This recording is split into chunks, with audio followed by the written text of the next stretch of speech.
What's up?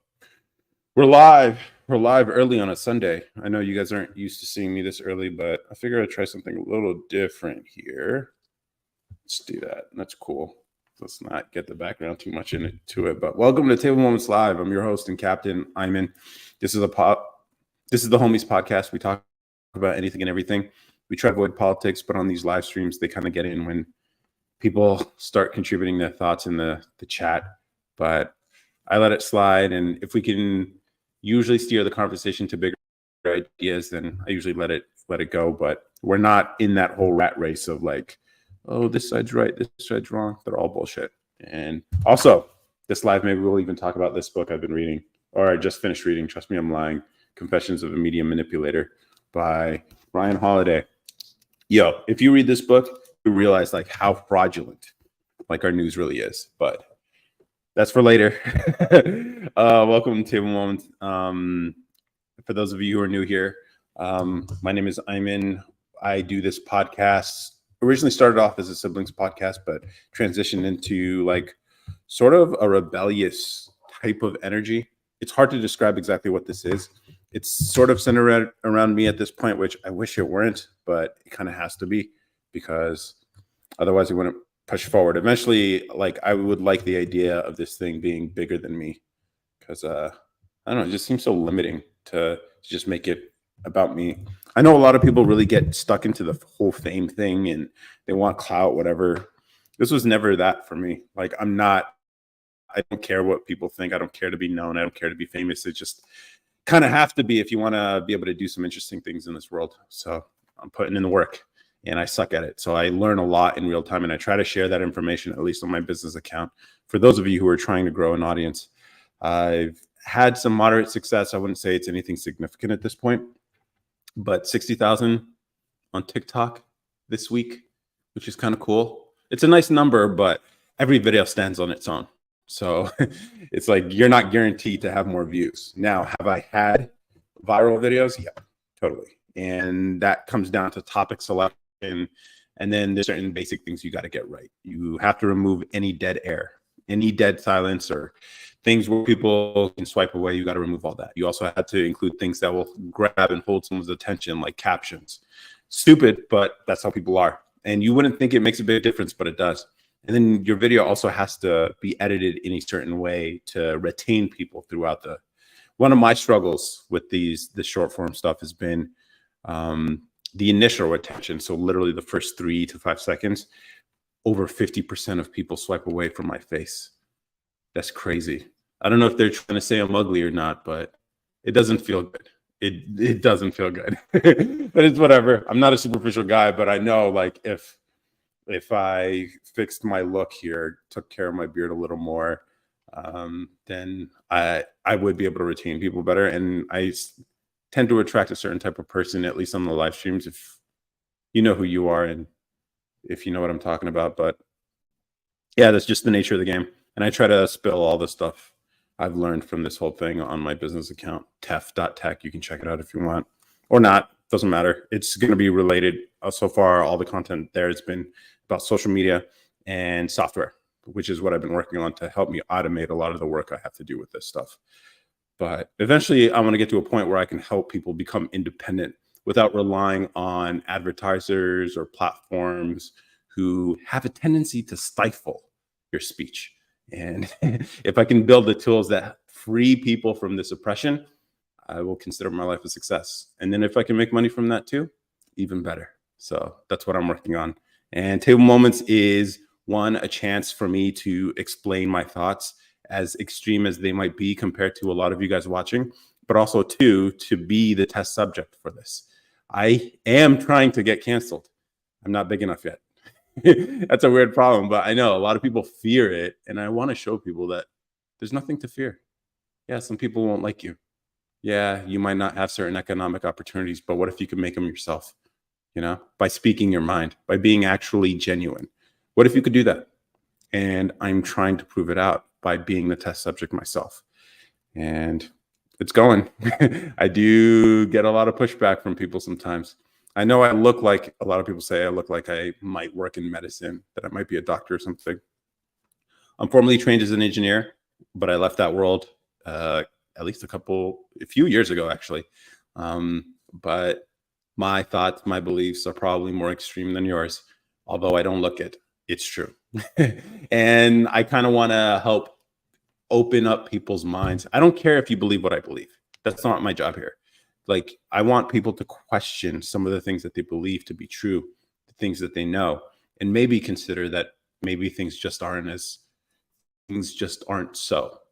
I think that's a Mark Twain quote or something like that, or at least misattributed to Mark Twain, but something like that. It's like, just open up minds. Yeah, here's the thing. One of the things you'll notice in these live streams is that the people this kind of content attracts, it's not going to be your average person. It's not. I know it's probably like 5 to 10% of people out there who really could engage with the kind of content that I make, and even the live streams and the kind of conversations we talk about. And I'm okay with that, because I think we're being selective here. Where it's, weirdly enough, attracting a lot of high IQ people, or at least people who work in professions that require high IQs. And it wasn't my intent when I started this, okay? It just seems like that's the kind of people I attract, which is cool. I think we can elevate this whole social media crap. It doesn't have to be dumb shit. And although it is harder, obviously, like the Mr. Beast and stuff like that have broad appeal. They're stupid, but they have broad appeal. Like jumping a rocket car over a bunch of buses. It's like, okay, cool, whatever. Has it improved your life in any way? Has it gotten you to think in an interesting way? Is that the type of content that improves your life in any significant way? No, but it's about views. And that's the thing I don't like about like Mr. Beast and stuff. You know, a lot of people won't ride his dick a lot. And I'm just like, I'm not impressed. This is like bottom feeder bullshit. It gets views and it's non-controversial and it has broad appeal, but it doesn't say anything. And that's the part. It's like, there's no cultural shift happening with Mr. Beast. It's just stupid. It's fantastical, crazy visuals, which is fine, I guess. I mean, it ain't art though. And although I have a technical background, over the years, I've learned to appreciate art, at least technical art, at least art that conveys some sort of competence, but more importantly, a message that even maybe the artist doesn't realize they're conveying. Like, you see this a lot in music too, where a lot of artists, musicians compose work, and then when you listen to them speak in interviews, they don't make sense at all. It's because they were channeling something when they were creating the art. They don't understand it. And this is, I think Pharrell has a really cool clip where he explains, like, the creative process is like you're channeling the universe. And so, like, if it does strike you, use it. And so, like, if part of what comes out of Table Moments is giving people an opportunity to think about those chances in their lives where they get to exercise or possibly explore that side of themselves, I'll call it a win. And like, it's not about the money for me. Like, yeah, I'm selling some stuff on TikTok Shop because I have to justify Table Moments as a venture worth pursuing. Like, you know, this needs to make money because that's the way you establish value in the modern world, which is unfortunate because to me it's just paper. But in order to justify this and be able to elevate this into something bigger, it has to be able to sustain itself. And so that's why I'm exploring products. I also do part of the creativity beta program. So any video over a minute long that has over 1,000 views, and qualified views, meaning a user has watched it for more than 3 seconds, gets counted towards a CPM. And so far, my average cost per milli. So basically, like, what they'll give me per 1,000 views. And my per 1,000 view rate hovers around $2, which is, I think, pretty high for TikTok. But I think it's because of the audience and the type of people I attract. If you go for a younger audience, the cost per milli is a lot lower. But made some money from there, not a lot. Like, here's the problem. It's like getting a video over a minute long is kind of hard. I've been pushing and struggling to get videos over a minute, but sometimes the content just is not worthy of being a minute long. And so I still publish it because the art is the art. And so it's like, this will hit. Or sometimes, like, when I do a stitch, I can get like one one of my recent stitches ended up getting, it's going to cross 2 million soon, 2 million views.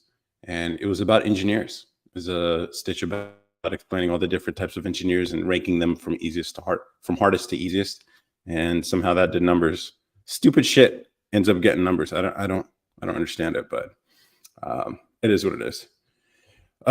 So yeah, I'm live on. I should be live. I should always double check. Always double check that I'm actually live here. My channel. Yes, I am live here. And Twitch. I also do lives on, and then I join the TikTok later. Yep, cool.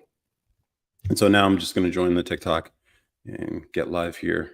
And they're not used to me being this early on a live stream, but they're just going to have to get used to it.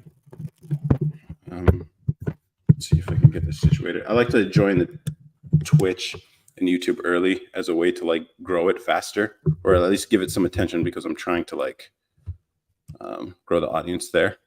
Because here's the thing, like a lot of people assume, like haters assume like I'm only active on the platform that they're criticizing me on. It's just like, no, I'm active on 5 platforms, man. Instagram's been hard to grow on. I don't get it, and I'm still trying to figure it out. TikTok is the one I've had the most success on, but I think it is also the easiest too. So it's kind of like misleading, you know? And then let's see, is that in the shot? No, you're good. YouTube is the hardest because there's so many things you got to get right for that to work. So you got to get your thumbnails, you got to get the topic, you got to get the flow right. Your video's got to be on point. Your audio's got to be crispy. Like there's so many things you got to get right. And then the idea is the most important thing. Like when Mr. Beast talks about it, he's right. It's like the idea is the most important thing. Is it worth watching? Now, obviously there are niches, but those take time to grow. That's why it takes usually 2, 3, 4, or 5 years for those like very niche stuff to actually gain an audience, and they end up getting it from some other place. But like if you want YouTube, broad appeal is usually the way to go. And then I haven't been active on LinkedIn. It's weird. And then obviously I haven't been that active on Twitter lately. Got some attention from a bunch of Sam Cedar fans, and yo, those people are weird. They're so weird. But let's join TikTok live though. Let's go live here. This microphone should be working. And now we're live on TikTok too. Hey everyone. Welcome to Table Moments Live. I'm your host and captain, Ayman. Those of you are wondering why I'm so early. I don't normally do lives this early, but trying something new. Also, remember to stay hydrated. It's always good. And I know I'm going to need it eventually. And I have some topics prepared for this week based on videos that I posted. So we have fake news. I've been reading this book. Trust me, I'm lying. Confessions of a Media Manipulator. Yo, read this book if you want to understand why the news is the way it is. It's almost like the news has to be fake by design, because reality is too boring for news. You guys would not watch or listen to the news if it were just real life. So they literally have to make shit up. They have to, just based on like the internet. It's because of the internet. If you guys have any questions about this book, let me know. It's a good book. I think it's worth reading. And it was written years ago when blogs and stuff were like a big deal, but it still applies even today now to social media and stuff like that. And that's why like most of the people you see on TikTok or Instagram or Twitter or whatever, they're all liars and cheats. They're all liars and cheats because they have to be. Like they wouldn't be interesting if they weren't. They wouldn't. And you guys wouldn't want to watch them either if they weren't. I try my best to be as honest as I can, but I play games too every now and then. I'll put a misspelling in my captions because I know that's going to trigger people. Like stupid shit like that. Like I hate it, but if you want to grow on social media, that's sort of what you have to do sometimes. For those of you who don't know, this is a podcast page. We talk about anything and everything. Last episode was last week where we talked about can men and women be friends. If you guys want to discuss that, we can do that. But I have other topics of videos that I posted this week, like all news is fake news, everything Roman, everything is Roman. Paternity testing. I can't believe I have to explain to people why you need the mom's DNA for conclusive paternity testing. But yeah, we could talk about that. Like, also allies, also not buying women flowers, and women really do run the world, but not in the way you think. And so those are the topics. If any of those sounded interesting, put it in the chat. We could discuss it further. But yeah, a lot of you probably haven't seen my face before because I'm not usually live streaming this early on a Sunday. We usually do late night with adults. Oh, Brooklyn, Cali, what's up? Is it weird seeing me here so early with sunlight on my face? Who is you? Yo, daddy. I'm your daddy. Caden Mungo says, shut up. Okay. No. All right. People are already putting comments that get filtered. Come on, guys. Please don't ban the live. I've been banned a few times, and I know I don't look like someone who gets banned, but I say some shit. Sometimes I play games here. No, we're not going to do this. Is not like all the other lives you'll see on TikTok Live. Okay. Of course you will. It's okay. I know that happens all the time. So it's no worries. I actually appreciate the trolls because I think they make things more interesting. Yeah, I always read offensive comments. Why not? I think it's a cool because they don't expect it. That's the funny part. They don't expect it. And plus, I do appreciate them a little bit. I do. Dan on Prep says, hey, baddies. Okay. Yeah. A lot of baddies here. Weirdly enough, baddies do come on this live. And I actually hooked my boy up, Kirko, with a possible baddie. I don't know. We saw her website and stuff, and we were trying to filter and see if she was worth it for my boy here. But that's what I do sometimes. I'm not trying to do a dating show either. Don't even ask me. But it's just funny. Like all this like speed dating shit on TikTok. Oh my God, it's so cringe.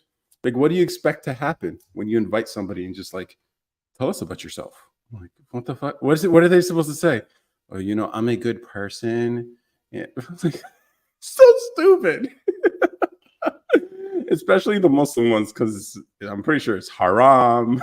All right. Thank you, Caden Mungo, for the report. I appreciate it.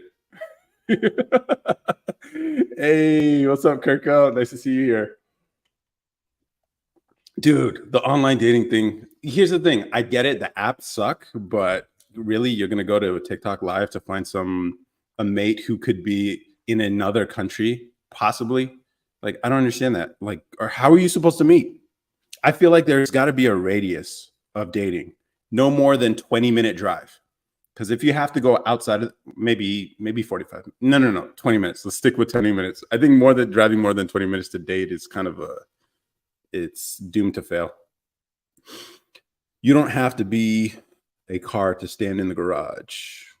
Interesting. Hello, ice turned red, then turned back to normal. I'm not sure what you mean. Is that a picture of Taylor Swift? Make my ass great again. MAGA. That's funny. Yeah. So I have some topics. Do you guys want to understand how paternity testing actually works? Or do you guys want to continue this whole dating thing? Like, I have some thoughts about it that I've tried to share here on TikTok Live. Like a new app that's actually tailored around the way people live, or at least the way people use Instagram. Like how Instagram has become a dating app these days where people just slide into DMs. There's some missing information when you slide into someone's profile. So what if you could add that as a layer on top? And so you don't actually have to build a new dating app. You just meet people where they already are. The girls are good already on Instagram, so you don't have the user problem. And then women would just swipe and basically share their, or at least be able to have a way to contact them if they feel the energy. Exactly. I had a guy wanting to online date. I straight blocked him. I'm like, make it make sense. What do you mean? Like actually date just online, like a virtual kind of thing? Women do that stuff too. And I've always passed up on it. I was just like, no. I'm offering a first date to Starbucks to get some tea, and we'll get to meet each other in person. Like if that's too much of an ask for you in a public venue at a place that you're familiar with, then yeah, you're not worth going out with. Paternity testing, yeah, you need the mom's DNA for paternity testing to be conclusive. We talking about actual dating or hooking up? I'm talking about dating. Like the hooking up thing, women who want to hook up, they'll find it. Okay. Like, they'll find it. Obviously, if you want to do yourself a favor, fellas, obviously be very lean and fit, because then it makes it a lot easier to just get that. But then you can't be too lean or too fit or too good looking. Otherwise, they want more. So it's like there's a window, you got to be an asshole, but not too much. Uh, Not too much of someone they can see themselves with long term. Otherwise, they're going to hold out on you because they want more. So this is the logic a lot of women are going through. So be attractive for a one night stand, but not too attractive in all the other aspects of you that she wants more. And then it makes it pretty easy to get those one night stands. People are super desperate. Online dating scares me. It shouldn't. Here's the thing. I think a lot of guys struggle for some reason to just be clear and upfront about their intentions. Like, look, you're on a dating app to meet someone in a romantic sense. Go out on a date, a first date, doing something light that isn't so committed, like coffee or tea or something light, something that's not that you can easily exit out of if you need to. Dinner is a bad idea because you're stuck there. Movie, also a bad idea because you can't really talk and learn. The whole point of a first date is screening for both parties. But, and so like if the app built on top of Instagram actually just told guys like, look, just be honest and upfront. Give her, once you guys vibe, exchange a few text messages. And if the energy is right, then just give her a day, time, and place to meet up. That's it. Give her a specific day, specific time, specific place. And show up and then just be a normal ass person. That's it. The dating profiles have an option that disclose that you already have kids. Yeah, for sure. Like, come on, ladies. You got to be honest about that. Like, eventually, like, you're gonna, yeah. I know a lot of women probably don't want to share that information up front because your dating pool will shrink dramatically if you do. But sorry, that's just how it's the realities of your life. So I think it's better to be upfront and honest. Like even when I was in the game, online dating, like using pictures better than what you look like is always a bad move because you're just setting them up for disappointment. So just use pictures that you look like. Coffee is cheap as fuck. I'd rather have some sort of activity. Cheap is good because you're gonna have to go on a lot of dates. It's good for the guy. Like, because here's the thing: most of y'all ladies are not worth going out on dating. That's the thing. This is true for men as well. Men and women. The average dude and your average girl is probably not worth dating. Okay. So if you are anything close to a catch, you're going to have to go out on a lot of dates. And that means making it cost effective. If you want a really, really cheap date, fellas, do Starbucks, bring your own tea. And then you can ask them for some free hot water and they'll charge you for the cup, which is 25 cents. And then you just go through the numbers that way. And then second date, once you guys vibe and you realize she's not crazy or you realize he's not crazy, because it goes both ways, ladies, then you can plan something more interesting for a second date. My go-to was like ice skating because I moved to upstate New York. I learned how to play hockey. I learned how to skate. And so that's what I ended up doing. And then I can show some confidence and then do something interesting. And the cool thing about ice skating, fellas, which is usually the girl sucks at skating. So she's going to be grabbing at you to like hold her up. And so she's breaking the touch barrier. And then so by the time you guys are like in a movie or you guys are watching Netflix, she's already used to having her hands all over you and your hands all over her because you were helping her up. That it's a wrap from there. I'm just saying, like, be strategic, fellas. Yeah. This only reinforces that I need to find a wife before I graduate. I mean, yeah, if you can find a girl who like wants to come up with you, that's great, dude. Like that was the dream for me. If I could have found a girl in college, then started from the bottom. Now we hear the Drake song. That's the dream for a lot of men, ladies. I know you probably see all this stuff on social media about guys wanting like a harem of girls. It's like the average guy is not interested in that. Okay. Women are a lot of work. Okay. Dealing with multiple is just basically means you don't get to explore any other aspect of life because dating women is a part-time job. So, but you know, if you can't get that to work, then You know, you can play the game a little bit. I don't know. I don't like this part of adulthood. Nobody does. I'd rather Dutch than neither party can't say there are out of anything. I can order whatever I want. I mean, but why are you meeting up over food? I don't even like having meetings over food because it's just like you're eating. It's just fuel. Bring your own tea is cheap as fuck. Or it could be very clever if you're like a tea connoisseur. You'd be like, yo, I found this. Obviously, ladies, for you guys are thinking the safeties part where you're like, oh, I don't know if I want to try this tea from this stranger or whatever.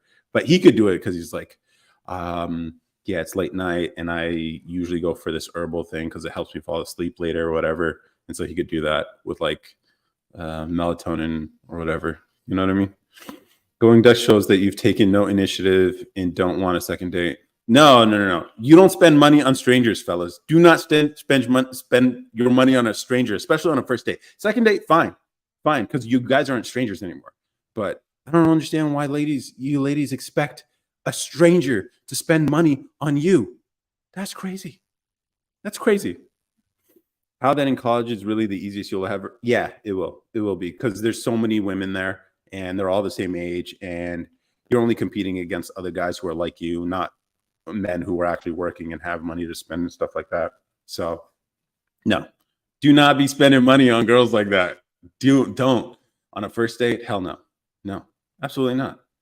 You're a stranger.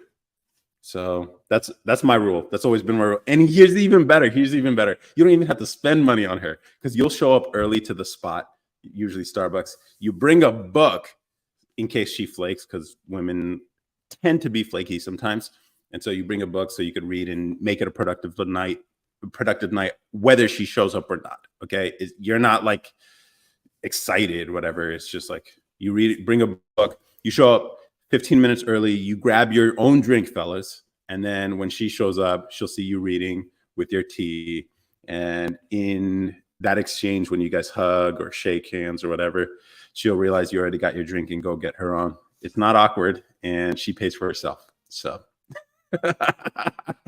obviously, second date, I don't mind treating, but like a first date, hell no. No, you're not gonna get a free cup of tea out of me. No, 350. You think you're worth 350, ladies? Hell no, hell no. You know how many dates I have to go through? Oh my god.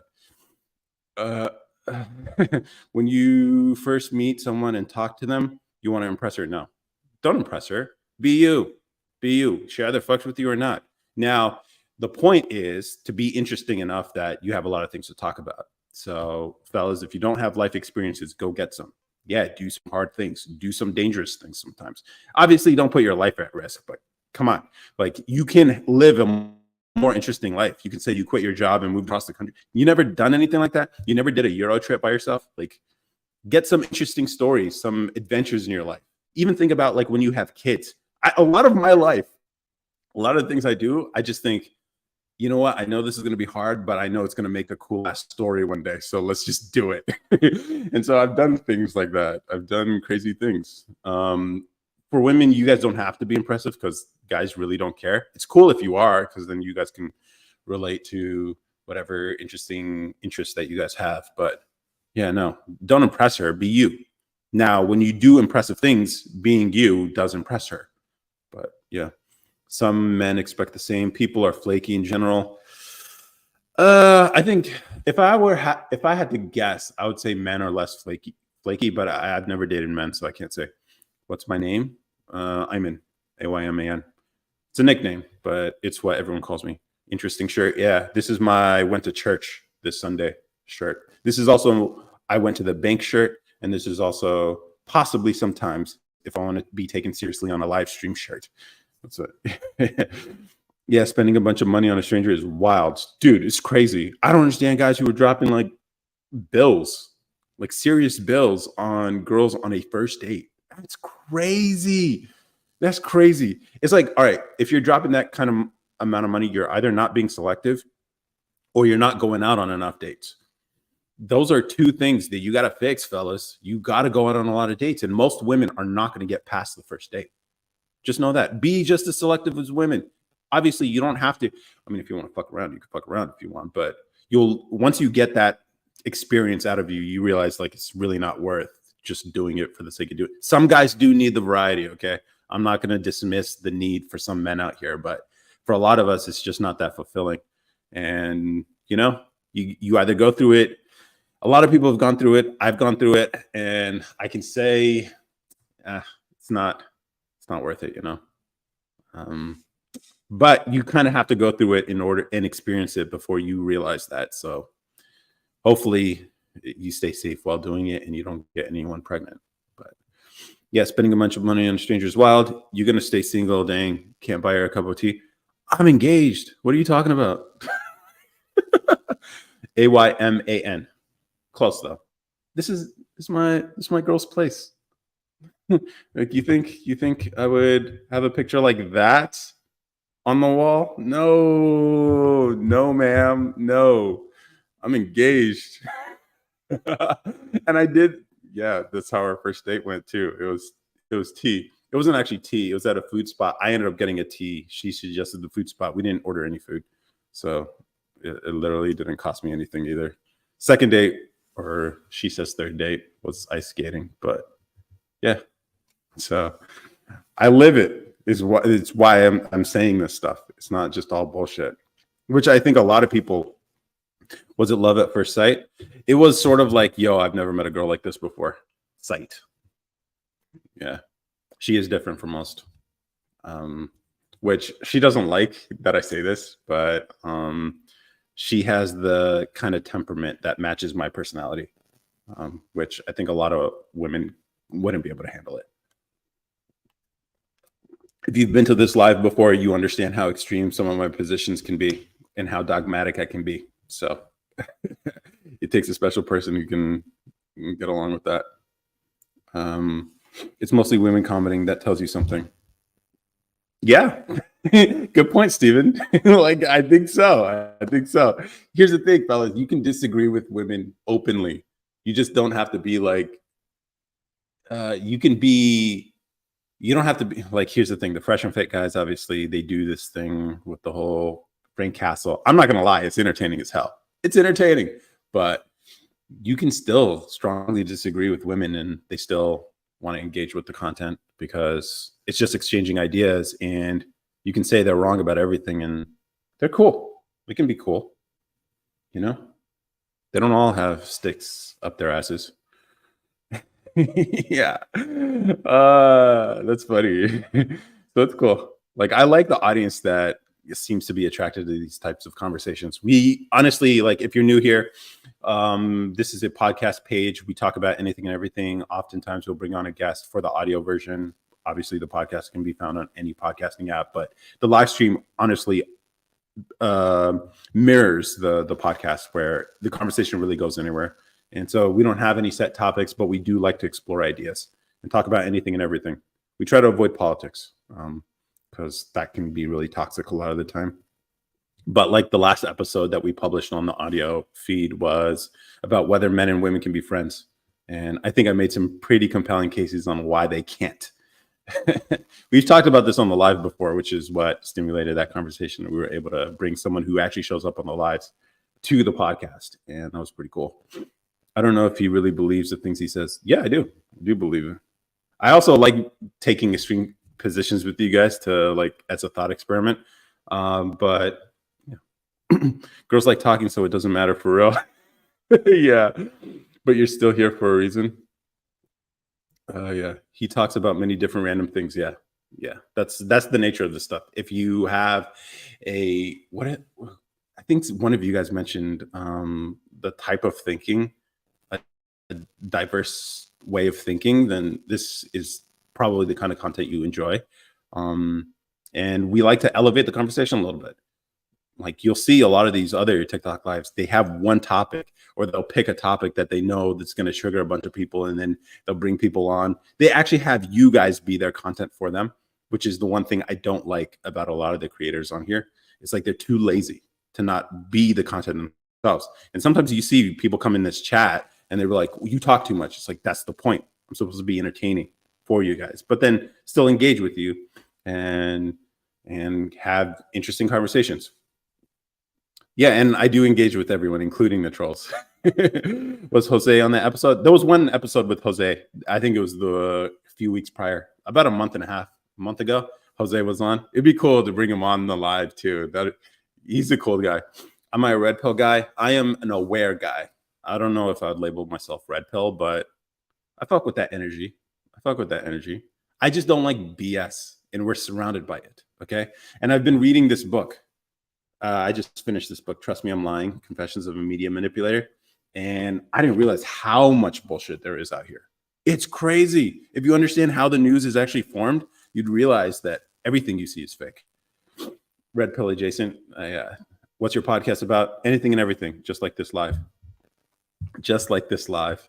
It's like, here's the funny thing. Like, people now, red pill is used as a disparaging term, but like the ideas from the red pill, this was when I first learned about it, was like almost a decade ago on Reddit, is where it really started taking off.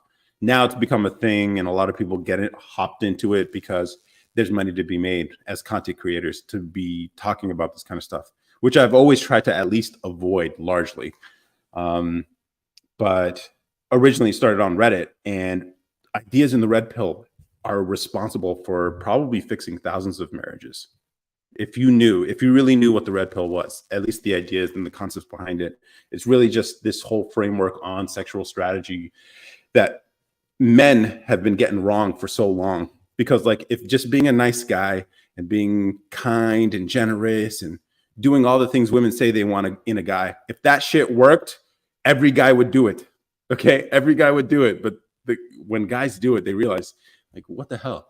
Why are you going with this guy who treats you like shit, is an asshole and a douche to everybody around him, and you spend all your time with it, and then like when you get older and you're looking to settle down, then you fuck with me. It's like, where were you when? And then it turns out it's like, oh, because the things women desire are completely foreign to what men understand, and so like it's just sexual strategy for men.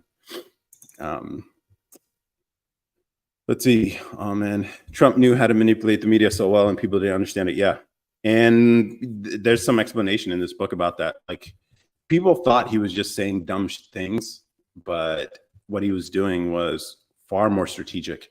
And I think this is like the downfall of a lot of people, underestimating your enemies. It's easy to point fingers and laugh at him, but dude became president, so clearly he knows what he's doing. I filed a police report on you since you're the guy who stole my heart. Oh, okay, Phil. I think people make relationships too complicated. I think a lot of men are working off of a premise that isn't true. And so that's the problem. It's like this impression that a lot of men have of like, a lot of men think that you women are not into some of the things that you're into. Like, you ever been with a guy who is like a little too soft, a little too careful around you, when you really, sometimes you just want some, like, you know, some good, you know what I mean? You know what I mean? Yeah. Like, a lot of guys don't even understand how freaky a lot of you women are. Like, you guys are sexual beings too. Okay. But a lot of guys have this misunderstanding of you being these like gentle creatures who don't want, you know, this stuff. It's like, yeah, you do. And so when guys really gotta like undo this image of women in their heads, this is what they talk about when they say putting women on a pedestal. It's like, you think too highly of them. They're just people. They're just people with their own interests, self-motivations, and they're doing what's best for them. And when you play it out that way, you start understanding women's behavior, and then you can play the game the way at least is good for the man in particular. But the best ones are when both parties understand like the desires of each other, and then you can actually build a relationship off of that. And then some of the responsibilities and obligations, but then also the way you should move as a dude. So that's where red pill was basically like a solution to the misunderstandings men have of women.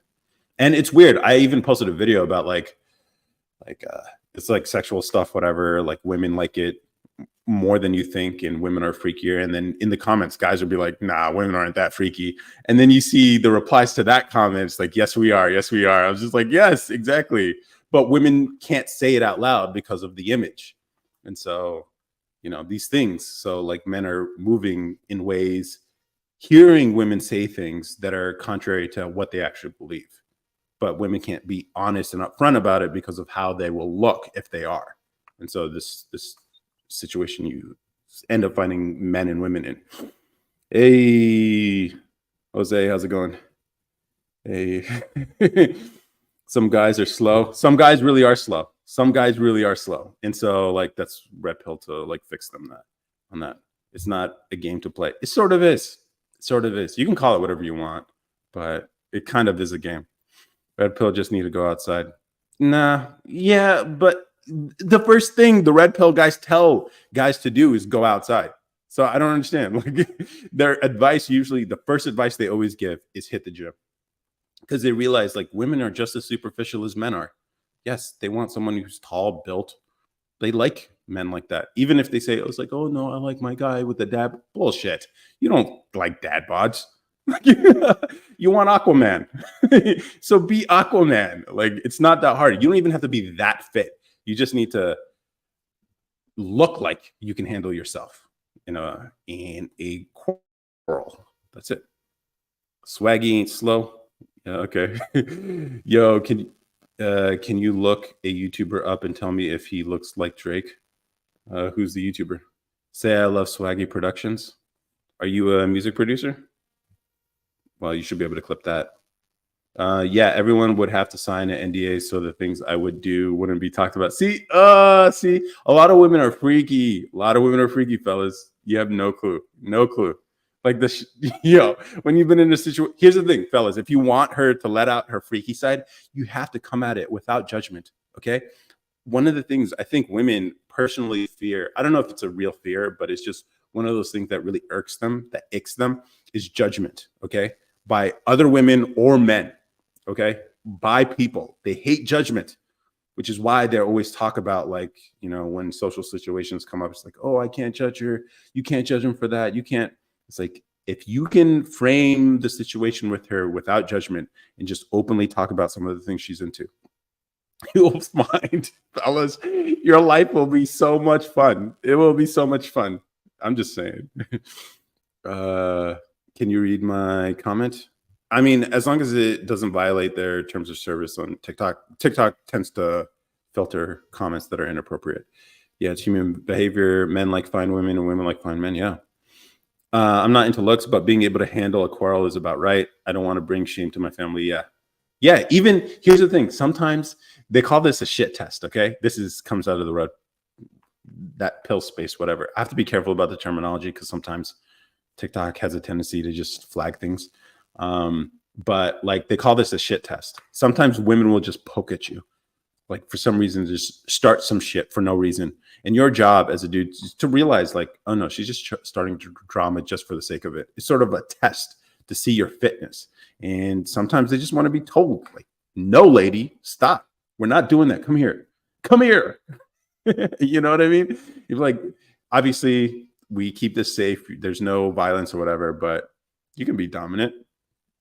And yeah, then you just like pick her up over your shoulder and take her to the bedroom and handle her like she's supposed to be handled. That's it. Like if guys knew this is the way you got to move, plenty of men would. But a lot of men have this false impression of ladies like they don't like that stuff. Of course you do. And here's the thing. I bet you a lot of women here watching, put it in the chat. Am I right or am I wrong? Tell me. You don't like that? Yo, you know what I even noticed? Like feminists really, really like this stuff. Like more than they would ever admit. Can you read my comment? I am reading your comment. No, just tell me to put my glasses on. Okay. Yeah, see, that's the thing. But here's the thing. A lot of you ladies can't be honest with the men you're with. Like if you told a dude, but here's the thing. If you told a guy this is the way you are, then it kind of turns you off a little bit, right? Because you're like, oh, I'm telling him to be that way. So he's not naturally that way. And so you have this double-edged sword where it's like, if you tell him what you like, then the edge, him doing it is just compliance. And this is sort of like soft. So he has to kind of know it. And so this is where the red pill stuff comes in, where it's like, hey, here's what ladies actually like. Here's our stories. Here's the things we've gone through. And here's it all documented on this forum. Here's how my marriage fell apart. Here's where I messed up. Here's where I won. And that's all it is. Just a bunch of guys sharing stories. And it turns out it was actually very useful. And a lot of marriages have been saved because of it. You know, those dead bedrooms get fixed because of that kind of content. But this is stuff you'll never see because this is the stuff that never makes mainstream show up on your feed stuff. There's plenty of YouTubers who do this where they actually focus their content around this kind of stuff. But you're never going to see them because they don't make viral videos and they're not things that people will naturally share with each other, you know? So that's the problem. So your impression of this whole pill space is completely wrong because it's based on people who are just grifting off of it. And so now you see the grift is dying. And so they're leaving the space. And this was all predicted, by the way, like a year and a half ago by like Rolo. If you know him, you know him, but whatever. It's just all fascinating, the memology of it all, how it can start off as one thing, then people see the money opportunity related to it. And this is also related to this book as well, the trends and why trends happen and ideas grow. And so it becomes a fad that people jump in because it's profitable. And then because they don't know the space that well, they always butcher it. They always natural exaggerations of things. And then you end up getting like fake castles and kicking girls out for saying dumb things, whatever. It is what it is. Yes, it has to be natural. Yeah. I can't stand how some of these lives have hundreds of people with stupid topics. I don't get it either. I don't know. Maybe I'm not made for this world. I've been trying. I think we're a unique bunch here. I think so. But here's the thing. Another conclusion I've come to is that if you like the content I make, or at least like the lives and the conversations we have here, understand we are outnumbered by stupid people. In a big way, we are outnumbered. And that sucks to know. It sucks to know. Medium influences the message. Exactly. Exactly. Like the fact that all this information is spread through the internet means there's going to be copious amounts in order to stay relevant, which means the news cycle never ends. On a newspaper, when it was actual paper, there was a limit. They had to be selective about what could be included. But now that it's the internet, you can post as much as you want. There's no limit to the number of articles you could write. And the more extreme, the better. And so the medium really is the message. There's a reason why, like, headlines are written the way they do. And you know, every time you read a headline, it's sensationalized. And then you read the article and you're like, oh, it has nothing to do with this headline. Or it's like way out of its framing, but it's the medium really is the message. Same, I like to sink my teeth into something interesting. Yeah. I don't know. A lot of people are not like that. It sucks to know. It sucks to know because I always assumed a lot of people were out like me, curious. They like having interesting conversations and sharing ideas and being edgy and rebellious. But most people are not like that. Most people are go along, get along. Most people will believe whatever they're told. Most people don't question anything in their life. They don't live any interest in any interesting way. They don't even like having intellectual conversations or even exploring, countering ideas to the things that they personally believe. We're special. I don't know if it's economically advantageous to be this way. I haven't figured out yet if that's true, but it's the way I like living. So most people just get on TikTok live and spew the same dribble. Yeah, that's true. Yes, she says, Linda Thomas. Thank you for joining the LGBT community, cutie.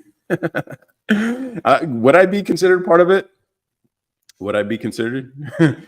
Idiocracy is a documentary. Here's the crazy part. Watch that movie again and notice the kind of shoes that the extras are wearing. Watch that movie and watch their shoes. You'll notice something very interesting there. I don't want to spoil it for you guys. Joe or Donald? Ye would be really cool. Ye would be really cool. But if I had to choose between Joe or Donald, obviously Donald. Obviously. Love you, boy. Thank you so much for embracing being a Black gay man. It's like I want to change my algorithm because I'm not liking TikTok as much. Yeah. I don't know. TikTok has been weird. I'm not even sure. Like, I treat all these platforms as just like temporary homes. Eventually, I got to figure out something more permanent, but TikTok is weird. Kirko Jr. I love Mike Judge. There should be a special social network with a marketplace of algorithms. That would be really interesting, actually. Like, I heard someone share the idea of like, what if you can trade algorithms or at least borrow an algorithm so you could see what other people see? Yes, you got it. It's psyop. It's Crocs. They're wearing Crocs. Yeah. And here's the thing. Did you listen to that interview where the director was being interviewed by Joe Rogan and he's like explaining, yeah, the costume director found these shoes for the extras. And the director was worried, like, what if they become popular one day? And the costume director was like, how would these ever be popular? Look at how ugly they are. They're boat shoes. And then now you see everyone wearing Crocs like a flex. And then they're putting like little things. It's like, yeah, people have gotten stupider. I always felt this way about Crocs too. But you know, people say they're comfortable. My mom almost voted for yeah. She should have. Why not? You get to vote for the black guy when everyone else is voting for either one or the other old white guy. It's a cool flex, not gonna lie. They weren't popular at the time. They were chosen because they were thought to be too stupid. Yeah, exactly. Exactly. You know it. You know it. Yeah. It's a psyop. That's interesting because I hate mine. Yeah. What is with all the Syrian people on live asking for money? Is that happening? Is that really? I don't even know if that's happening. An inmate is suing Crocs because he got hurt playing basketball. Yeah. See, that sounds like a fake headline to me. Like, how would an inmate be able to afford lawyers? First question. Two, why would you be playing basketball in some Crocs? That doesn't make any sense either. Actually, let me. So there's a lot of things wrong with that story, is what I would say. But all right, I gotta like. Oh man, I should have turned on the light before I got on live because I'm also live streaming on YouTube and Twitch. I'm just gonna have to like keep upping the sensitivity here of this sensor. It's just a time killer in prison, yeah. And how would Crocs be liable? Yeah, that's the thing. Unless they advertise the shoes as like performance athletics for basketball or whatever, but I don't imagine that being a thing. But stop using FaceTime to hit on my husband. He's not interested in hooking up with you ever again. What is with these trolls who like always try to imply homosexuality? Like, is that supposed to bother me? It's okay. I mean, if this is the best sanitation engineer you got, then it is what it is. I kind of expected more from these trolls, though. It's a funny thought, though. Yeah, it is. And so, like, yeah, we are outnumbered by stupid people, unfortunately. And I hate to say that too, because I used to really believe anyone could figure out anything. Okay, I really did believe that when I was younger. I was just like, no, if people really wanted to learn this math, they could. If they really wanted to learn something, that at least something I'm pursuing is like, I didn't never thought of myself as smarter than anybody else. I've met smart people before. Like, I always thought like I'm willing to deal with the bullshit more than anybody else is. And so that's why like when I'm studying whatever in school, studying engineering, whatever, or even like the math classes I've had to take, like read the book, do practice problems, try it out, look at the back of the book, see if you got the right answer. No, try it again, read, and you'll figure it out eventually. And that's always been the case. I even remember like sometimes in physics exams or engineering exams, like I would literally get stuck. Like I see the problems and I'm like, oh, this is gibberish. I have no idea what to do. And for some reason, the pressure of like the clock, it's about to end like 30 minutes before the exam ends. And you know, engineering exams for a lot of you are engineers. Yeah, your mind goes blank. But then like 30 or 40 minutes before the exam ends, all of it starts fucking clicking. Like it's crazy. Like some like, I don't know how to describe it, but it's just like I get in this zone and then by the end of it, I figured it out. And it's just like, yo, I don't even know. You guys remember Action Man? Who's this like sports athlete? It was a cartoon, sports athlete, but he had this weird math gift where whenever he was in this weird physical predicament, he would do all these like calculations in his head to figure out the geometry of different things in his space to get himself out. That's how I would feel in exams sometimes. It's crazy. And I thought other people were like that, but I guess they're not. No, there's a limit. People literally have a horsepower limit. People have a complexity limit. Okay. I'm American and dating out of my culture is a struggle. My friends like hanging out with Nigerians. Are you Nigerian? Is that it? Mine goes blank. Can't waste time on an exam. No, but that sounds cool. I'm taking chemistry right now, and the equations and conversions trip me up sometimes. Here's the thing with chemistry. It's like, even this is true for like chemical engineering. I've taken one chemistry course and one chem lab is what was required for mechanical engineering. And the thing with chemistry that I never liked was that the rules are the rules until they're not the rules, you know? Like these are the general rules. Here's how the electron clouds will normally behave. Here are the valence electrons, whatever. But for certain elements, it's different. And it's just like, so I'm supposed to just memorize this shit. And yeah, you just got to memorize it. And I was like, yeah, no, I don't do memorization. Like, I don't. I always hated that about chemistry. Although the chem labs were fun, but yeah. Oh, you're a Black American. Okay. Yeah. You're American. Dating out of your culture is a struggle. My friends like hanging out with Nigerians. I don't know. I don't know. Is it really tough? It's crazy. A lot to remember. Yeah. I can't. That's the one thing I never liked about chemistry. It kind of kills it for me. The fact that you have to remember all these rules and special cases. It's just like, all right, so it's barely a science. Well, I guess it's a science considering it like it's based on realities of the world. But like, I like things where here are the fundamental equations that govern this space, and they don't pretty much change unless you get really small or really big or something like that, which is why I appreciate physics. But in engineering, control systems, stuff like that, the math is the math.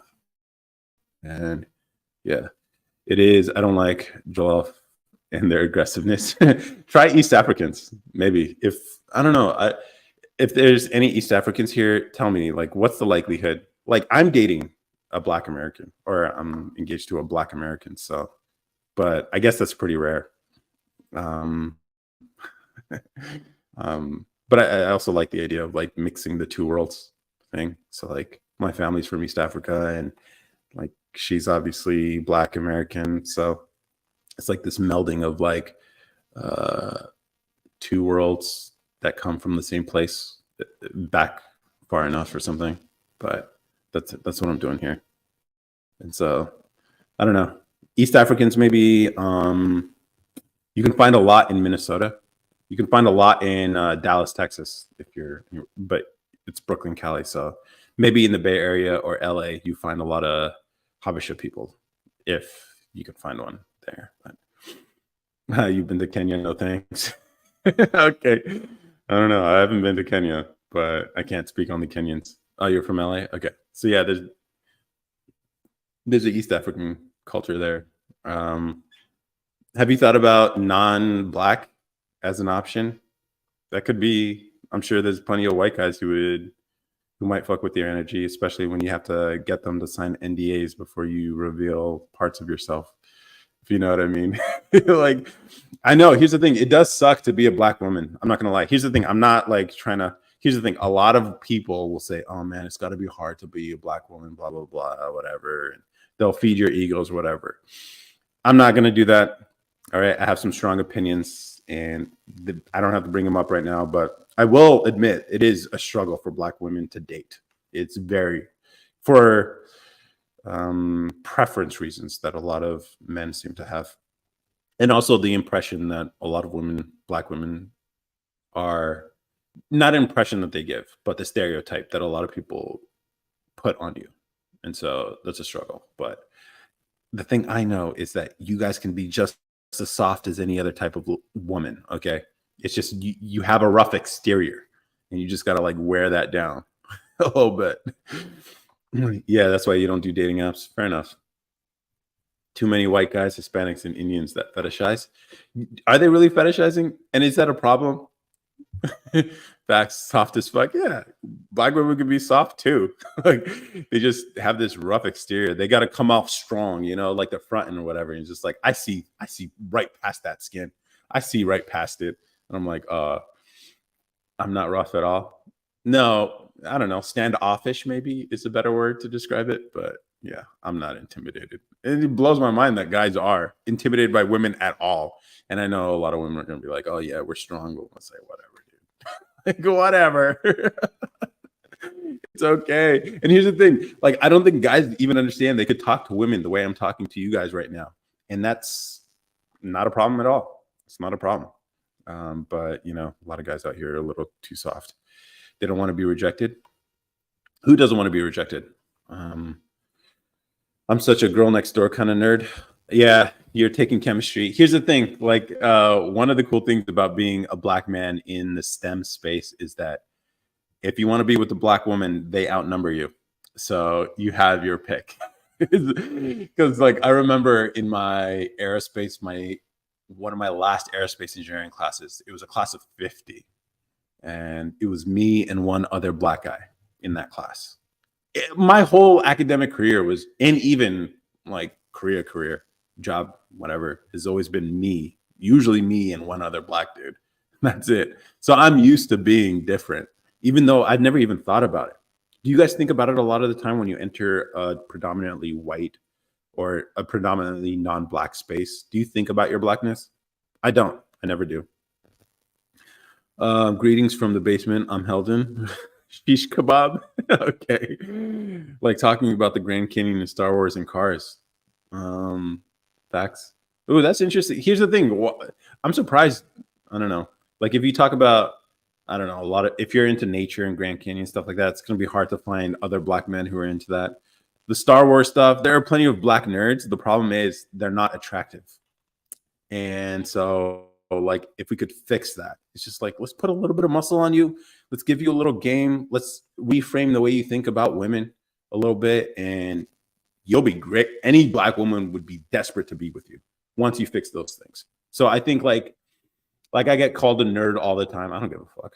Like I got that energy. That's the thing. Like I got that rebellious spirit in me. Like, yeah, I fucking wear glasses and I talk about fucking engineering because I like it. Okay. I read books about like fucking genres. Okay. I'm reading a book about stories and the 14 different types of genres. And I don't go, fuck. I like what I like. And that's how I'm coming, you know? And that's the way I think a lot of black nerds need to carry themselves. Just like, fuck the world. Yeah, I like weird shit. So, and then that's the energy you bring. And if you could hold down, if you can hold yourself up in a fight, you're good. That's it. Get some muscle, own your own shit. You don't think so highly of women so much, and you'll fix them. You'll fix these guys, and then you guys will want to be with them. And then I think that's a cool pairing. And then if you get these nerdy black guys with nerdy black girls, then you can have black babies who are smart as shit. And I think that's how you fix America. I know that was a weird transition. I'm not only Black American. There is a Kenyan and Nigerian in my class. Not desperate. Bro, reading a book about books. Yeah, exactly. I want to understand stories. Eventually, I want to make more complex pieces other than just saying some shit on a camera. Do your glasses come with sunglass attachment? Yeah, they do. They didn't come with it. I put these on. These right here are magnets. And so I click them on when I need them. Yeah, I made them, and you can see how I made them on the YouTube channel. I used to be in the library away from the world. I'm branching out though. Fair enough.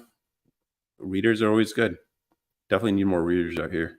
Definitely get some muscle for sure. Yeah, and it doesn't even take that much. It's like 6 months of hitting the gym is pretty much all any guy needs. And then just increase your intake of protein by like, I always had a problem with this, not eating enough protein. Nerdy black guys usually like Asian girls. Here's the thing. Guys like whatever is attracted to them. And what a lot of nerdy black guys seem to attract are Asian girls. I think that's the difference. Like I like black girls because it seems to be what I do well with too. And I got one now. So, but she's smart too. PhD shit. That's ingenious. I need to make my glasses like that. Yeah. I mean, like I showed how I did it on the, if you type in Table Moments podcast, the podcast is important. Otherwise, you're going to get a bunch of WWE highlights. But if you type Table Moments podcast on YouTube, you'll see how I made these. It was a whole experiment thing, trying different. I actually got these on here using nail polish. You can't tell, but when you get close enough, you can see that it's actually like nail polish. But and click them on. And then I got these frames from Zenny Optical. If they're like $10 or whatever. And then I also got the additional sunglass add-on that come with like a bridge. I took the bridge off and just put these on. I thought about turning these into a product too, but like I had some conversations with people. I'm like, do people care to make this themselves? And would they want a kit with like a nail polish, the magnets, some plastic tweezers, and to be able to make this themselves when they order glasses online? But I don't know. I had 2 Asian roommates. I had an Asian roommate all 4 years of college too. You gonna fly us out for the wedding? Maybe I'll do it. No, I'm not gonna. No, you guys will never see her. I don't trust the internet. I don't trust the internet. Yeah, I make sure I hit the gym. Good for you, man. Yo, hope is all is well. All is well. Conservative immigrant. How you been? How you been? And thank you for that recommendation. I don't know if I never got the magazine. Never reached out to me, which is fine. But I appreciate the shout out. Dog, you rowdy from within the range of the rainfall while standing near a barn. I'm not sure what that means. Dr. Kumar, I found you. Dr. Kumar. You mean from Harold and Kumar? I don't look anything like Cowpen. I had a Nigerian roommate. That's why I can't stand their food.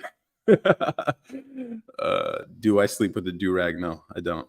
Although, would it be funny if I figured out a beard rag, a beard do-rag? What if I could get a wavy beard? That'd be crazy. But I have like 4C hair, so I don't know if it would work. Anyone with experience with hair, let me know if it's possible. I would do it for a YouTube video for sure.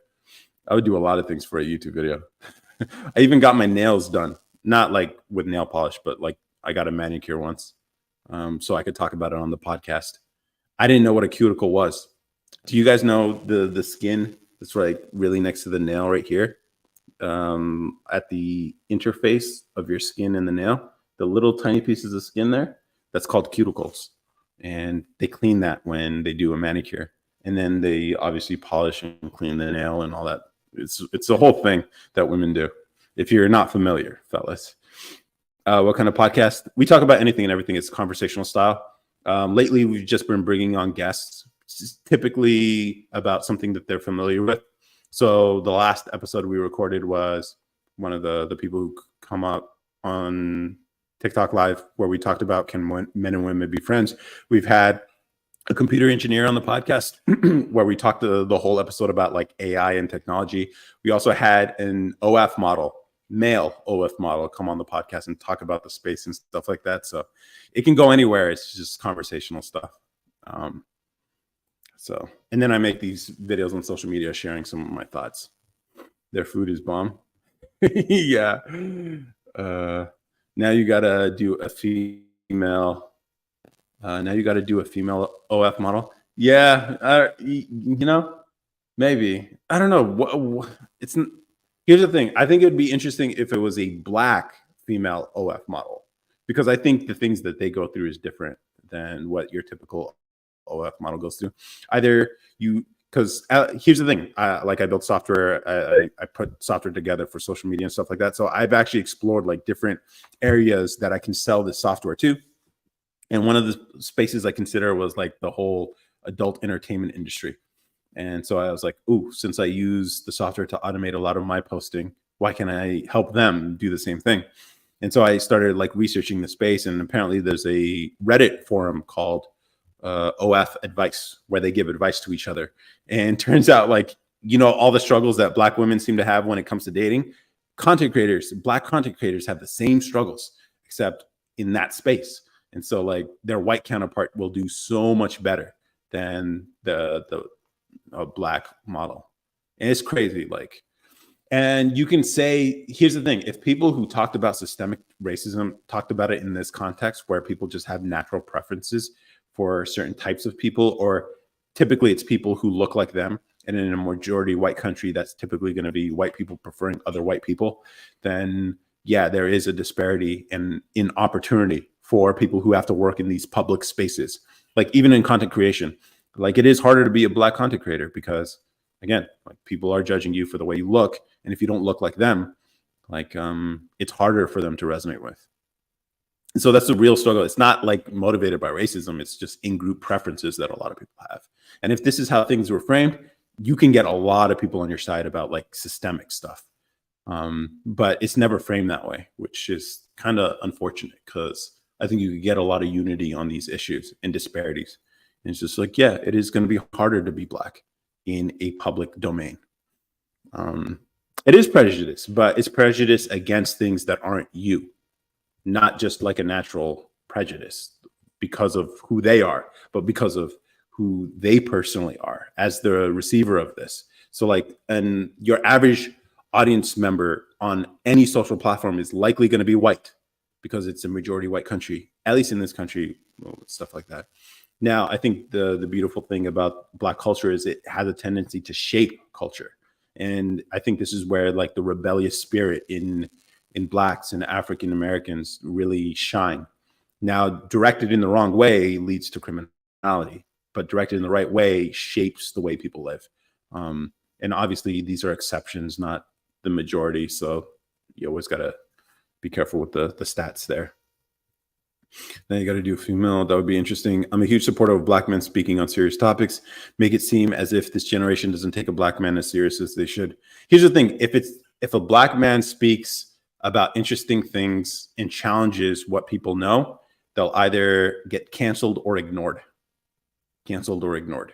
Usually ignored. And so then the only people who ever listen to them are white people who are hearing things that maybe they agree with. And so then that person always gets labeled like a, you know what they always get labeled, whatever. And so this is the struggle of like people who think this way sometimes. For example, I've been studying color theory since high school. Okay. True. Like, for example, people tend to stay away from darker colors because they are afraid of what's within it. Interesting. Yeah, like color has a lot of meaning. Like people have no idea. I went through this deep dive into like color selection because I was trying to figure out a logo for companies or whatever. And I was like, wow, color really does have a lot of meaning. Like blue is typically used to convey trust and officialness. And so that's why like a lot of banks, a lot of government organizations, government branches all use the color blue for their logo, especially navy blue is the color they normally go for. Red, obviously deliciousness, combined with yellow works really well. Green, obviously health. But if you combine it with like browns, then you get earthy and stuff like that. And this is a whole thing in color theory that's really interesting and people's natural biases. And so like when things are darker, they are seen as more like, as probably what Maya is saying. Their comments about like trust and afraid. Like purple is a regal color, which I think works really well for black people. It's also a black color, but it's an interesting one because it's also edgy too. Is Kanye West crazy or woke? He's both. How about that? Like the whole I'm scared of the dark, partially because you don't know what's within the dark. Fair enough. Here's the thing, fellas. If you want to know which type of white girls would fuck with the black guy, especially when you're doing online dating where they have pictures of themselves, if there's a white girl who has pictures of herself with black children, maybe she did some like aid work in Kenya or something like that, or in the inner city communities, whatever, she has a picture of her around a black children, she's comfortable with the black skin. Okay. She is the milk of magnesia, Jose. She's the milk of magnesia. It's a pattern I've noticed, man. It's crazy. I was just like, oh, okay. I noticed every single one of these seem to have done work with black children before at some point. So she's used to being around black skin. Are you a massive piece of concrete blocking crushing water? Because damn, that's funny. I like that. That's a good one, Jamie. What color am I and what does color convey? You are obviously, I don't know. I think most people would classify you as brown, but I think in certain spaces you might be closer to white. I don't know. What do people normally tell you? All right, let's see. I would love to join a simple conversation. Join for a simple conversation. How about this? If you want to talk about like stuff like around color or whatever, like it'd be dope to have you on the podcast. Like, I don't know if I would do it for the live. I feel like you got to come on the podcast first, and then once we have a conversation there, which is audio only, so you don't have to show your face, then we can, maybe I'll start doing lives, but I don't know. I haven't done guests on lives before, so. But yeah, DM me if you want to come on the pod. We're actually looking for a guest this week, so it'd be dope to talk about color. Actually, it'd be really cool, and I think really informative for a lot of people. Let me adjust the sensitivity here. I'm also live streaming on TikTok or Twitch and YouTube. And the color purple originates back to being connected to loyalty or royalty, if you mean. Hey, Kay. That's an interesting theory. Hispanic people tend to affiliate themselves with brown instead of black. Yeah. I don't know. It's interesting, like when it comes to people. And then if you even think about like undertones, like I think I have a sort of reddish undertone. But even that, you know what would be even more interesting? A conversation about colorism and the biases that people have for the darkness of someone's skin, which is really messed up. I don't like it at all, but it's crazy that it's ubiquitous is the problem with colorism, because it's not just white people, it's black people, it's Asian people, it's Hispanic people, but like being lighter is righter for a lot of people. And it blows my mind. It blows my mind. Like two of my siblings are light skinned. I'm on the darker side with one of my brothers. I don't know if people treat us any differently, but it's just weird how it all works out, because it's like across cultures, this is the way it's treated. Colorism is very, very controversial in the Black community. It is interesting, which really shouldn't. Yeah, I would consider myself a Black Hispanic brother in two white Nubian queens of Milk Asia. Yeah. All right, Jose. My kids are mixed, married 20 years, the Black man. How's that go? It'd be interesting to like what's it like having kids who are mixed for you, and then also for your husband, because like if he's with kids who look like really light. I'm sorry you went through that. Sorry you went through what?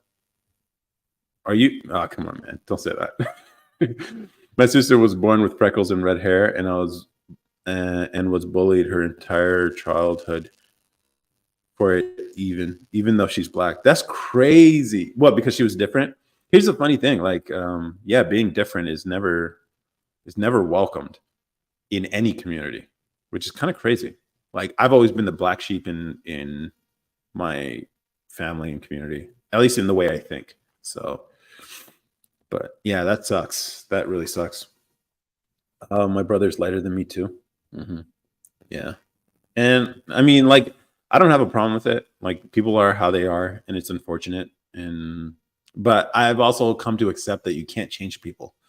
People are the way they are. They have their biases, even the dumb ones, even dumb biases like darker skin. And yeah, it's not fair, but life isn't fair.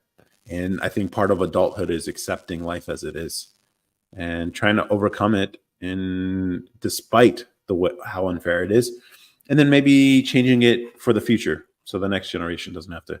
But people, how they feel. The dad was mixed as well. People thought he wasn't because he's dark. People make it weird. Yeah. So, hey, Gigi, how's it going? You're Black, but that shirt says you're a white IT tech. No, this shirt says I possibly moonlight as a doctor. A white IT tech? Yeah, fair enough. But I've always told my younger cousins that no matter what color you are, we bleed the same color. That's true. It's all red blood. Oh no, it's just unfortunate how. Here's the thing: people are very superficial too, is what I'm noticing, which is hard for me to accept because I've never been. Even like things like this. I didn't comb my beard before coming on here, even though I probably should. You see, like I don't care. Like I should shave my head too, but I don't care. Like I don't want to attract people based on the way I look, because I think 50 Cent had this greatest line I ever heard on this topic. He's like, if you use your looks, if you use your looks for success, you're gonna do some hoe shit. And ain't that the fucking truth, man? Like, I do not want to put myself in a position, because like how you make your money matters. And so I've been very careful about that. Kind of racist to be blue-blooded. What do you mean?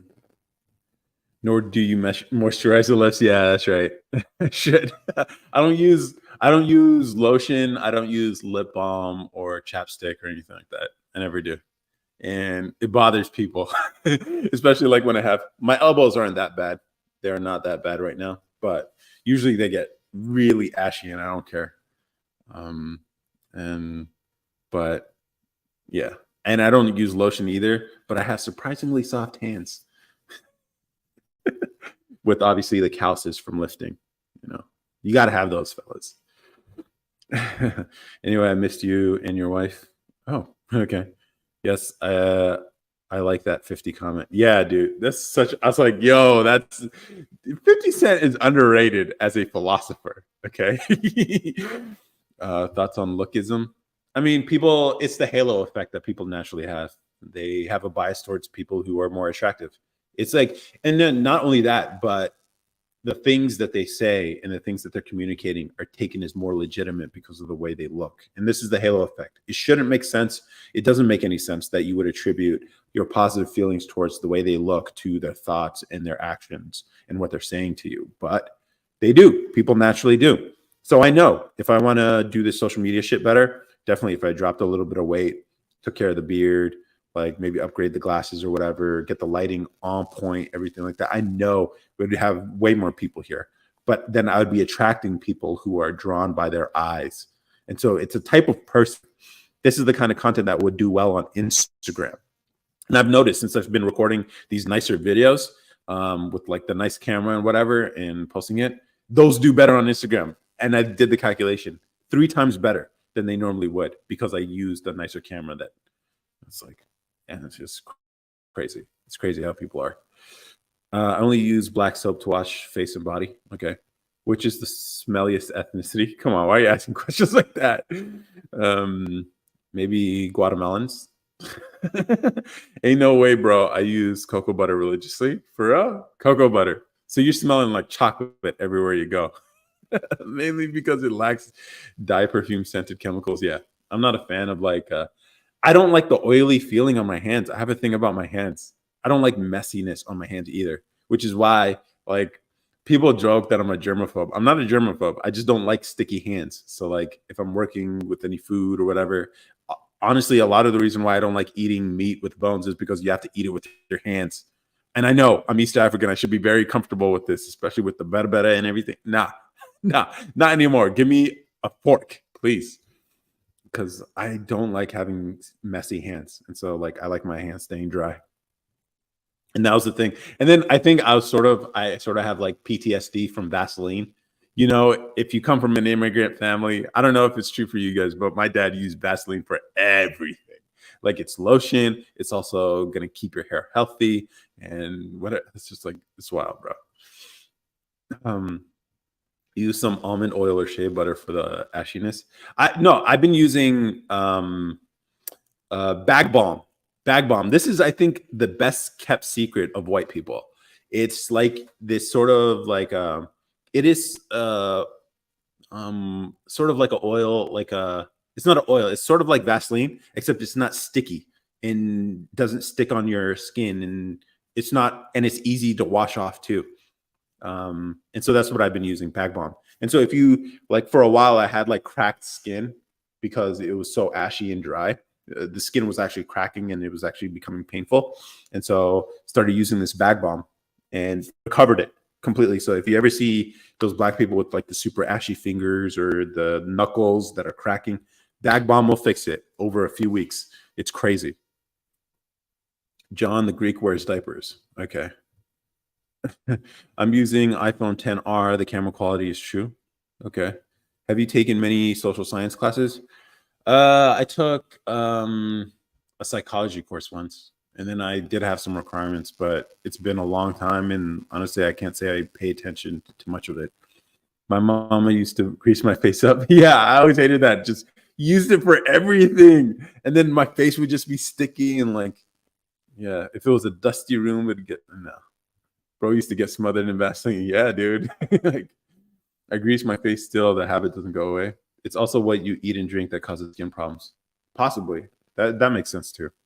But I know for my elbows, I rest on my elbows a lot because I do a lot of work on the desk. And so that was my problem. So bag balm, bag balm, you can find it at any CVS. And it looks like this weird yellow Vaseline, but all you need is a little bit of it and just rub it in. And then you can use some soap to get it off your hands and it comes off so easy. Unlike Vaseline, which is like this oily thing that stays on you forever. I hate that feeling. And so, and then I have weird pet peeves too related to like messiness. It's not germophobia, it's messophobia. I don't like messes. Um, it's also what you eat and drink. Callie, yes, especially at night. Now they call it slugging. Slugging. Huh. I remember the significant difference between my dad lathering and my mom. Yeah. What did your dad just use way copious amounts of the stuff, and your mom was kind of yeah ridiculous? Now Vaseline will cost $10. Thank you, Biden. I appreciate that. Dad was so rough with and random. Mom was skilled and strategic with the application. Yeah, I think. Yeah, I don't know. I think like women seem to be better at the whole like skincare routines and the hair routines, obviously for obvious reasons. Um, they better not. Yeah.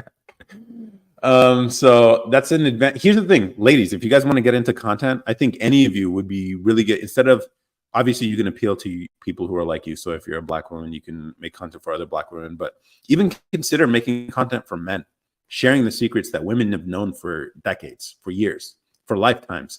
And you share that with men. And so your audience will be full of men who are looking for skincare tips. Because you know, a lot of men have become very feminized these days.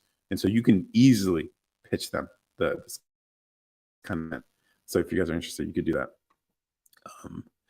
Better not. I make all natural skincare for my family.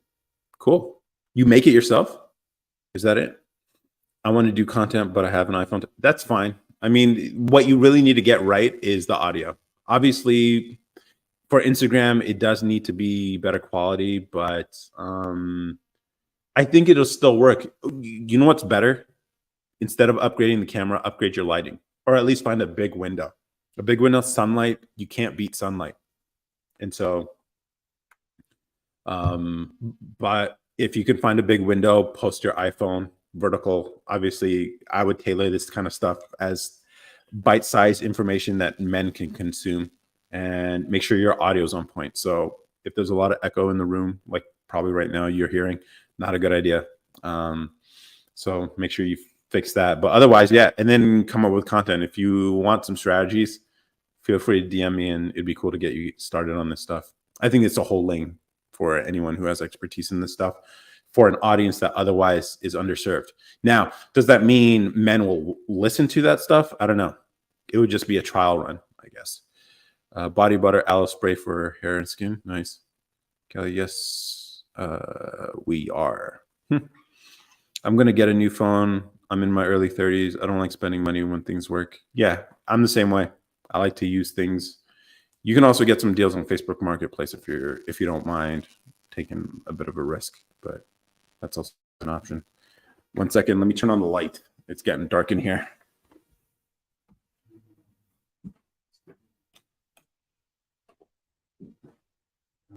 I'm back. Better. I think it's better. Cool. All right. Where was I? Yeah. Do you guys have anything on your mind? I've just been talking for the last hour and a half, basically. If you guys got anything, any topics that come up? How have your lives been? Maybe I can do a whole session. Where am I from? Oh, where's Bearcat from? Nothing? You're not working on anything? How's school going, man? And ladies, if you guys have any relationship questions, I probably can't answer it, but I'm willing to try. Yeah. Maybe because I think Kevin Samuels left a pretty big hole for y'all. You guys really enjoyed his streams where he's telling you guys hard truths, I think is what I would describe his content as. But it was always a good stream. Yeah, I miss him too. Except the CS career Reddit is full of doomers. It's pretty bad out there right now in the job market for CS people. Yeah, bro, what are you qualified to speak on? LOL. I mean, if you're in school and you want to choose an engineering major, apparently a lot of people are asking that question to me since I had that one video, do numbers on TikTok, ranking the hardest to easiest engineering major. If you want to talk software, we can talk software too. Politics is kind of interesting sometimes, but a lot of it's bullshit. Yeah. Just so you guys know, he's not actually bald. He shaves his head. Come on, Joshua. This is on YouTube. All bald guys shave their heads, man. What the hell? So let's see. Biddy Brian. What's up? Kevin Samuels, yeah. Hi from Baltimore, Maryland. Hi. Isn't Baltimore, Maryland the city that's The Wire's based on? Um, so hi from that high crime area. Yeah, most people have no social skills, so they just make up a bunch of excuses. So not relationships. We could talk about that. I'm not in the game right now, so I can't tell you any recent information. But I will tell you about things that I personally went through. Okay. So I think a lot of people who give advice on this stuff have never actually gone through it, especially when women give dating advice. I cannot stand that shit because it's like, if you're giving advice to other women, fine.